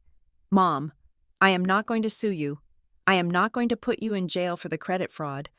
Although I am just leaving. I turned and walked toward the door. Wait, Denise called out. Her voice was shrill, desperate. You don't understand. The clause. It isn't just about conduct. I kept walking. There is a DNA requirement. She screamed. I stopped. I turned back slowly. The coffee shop had gone quiet. Everyone was looking at us. What? I asked. Denise stood up. She looked wild, her eyes darting around the room. The trust, she said, her voice dropping to a harsh whisper. It specifies biological descendants. So? I said, we are his biological descendants. Are you? Denise asked. A chill went down my spine. What are you saying? I am saying, Denise said, a cruel, twisted smile appearing on her face, that maybe there is a reason I was so worried about the paperwork. Maybe there is a reason I didn't want you looking too closely at the birth certificates. She let the implication hang there. I stood frozen. Was she implying I wasn't Dad's? Or was she implying something about Lily? Or was she just throwing one last, desperate grenade to see if it would blow me up? She picked up her briefcase. You want the truth. Claire, you want to be independent? Go ahead. But remember, you can't remove what you didn't build, and you might not be built from what you think. She walked past me. She walked out the door and into the snowy parking lot. I stood there, reeling. It was a lie. It had to be a lie. I looked exactly like Robert Griffin. I had his nose. I had his chin. But with Denise, the seed of doubt was the weapon. She had planted it, and she knew I would water it with my anxiety. My phone rang in my hand. I jumped. I looked at the screen. It was a number I recognized. Harbor Pine. I answered it. Ms. Griffin? This is Mr. Sterling. Yes, I said, my voice breathless. I am calling to confirm receipt of the documentation filed this afternoon.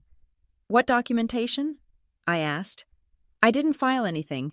We received a notarized request from the trustee. Denise Griffin, Mr. Sterling said. She has submitted a formal resignation as trustee. Effective immediately. I blinked. She resigned? Yes.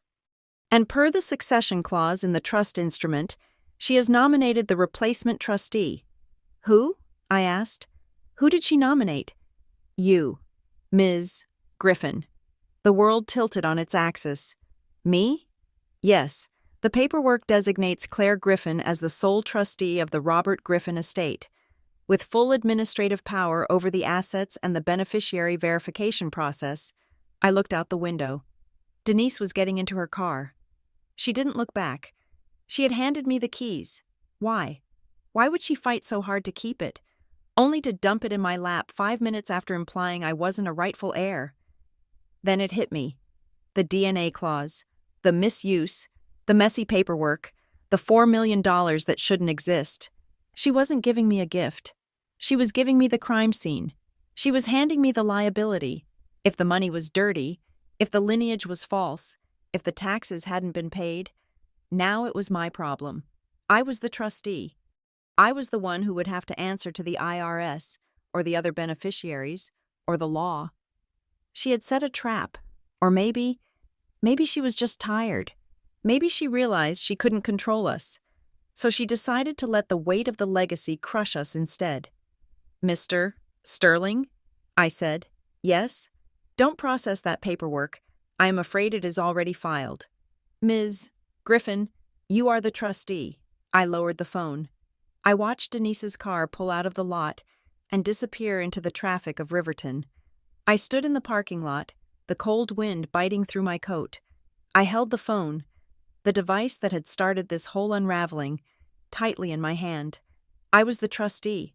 I had the money. I had the power. And I had absolutely no idea what I was walking into. I looked at the sky. Okay, Dad, I whispered, let's see what you really left us. I turned and walked to my car. The war wasn't over. It had just changed battlefields. And this time, I was the one holding the map. Thank you so much for listening to the iPhone Exclusion. I hope Claire's journey resonated with you. Family drama is never just about the surface arguments. It's always about the deep, hidden currents of control and love. I'd love to know, do you think Denise handed over the trust as a surrender? Or is it the ultimate trap? And what would you do in Claire's shoes? Take the money and run? Or investigate the DNA clause? Please let me know in the comments below, and tell me where you are listening from. I love seeing our community grow from all over the world. If you enjoyed this story, please make sure to subscribe to Revenge Stories and hit that notification bell so you never miss a new episode. We have plenty more tales of family secrets and just desserts coming your way. Until next time, stay safe and read the fine print.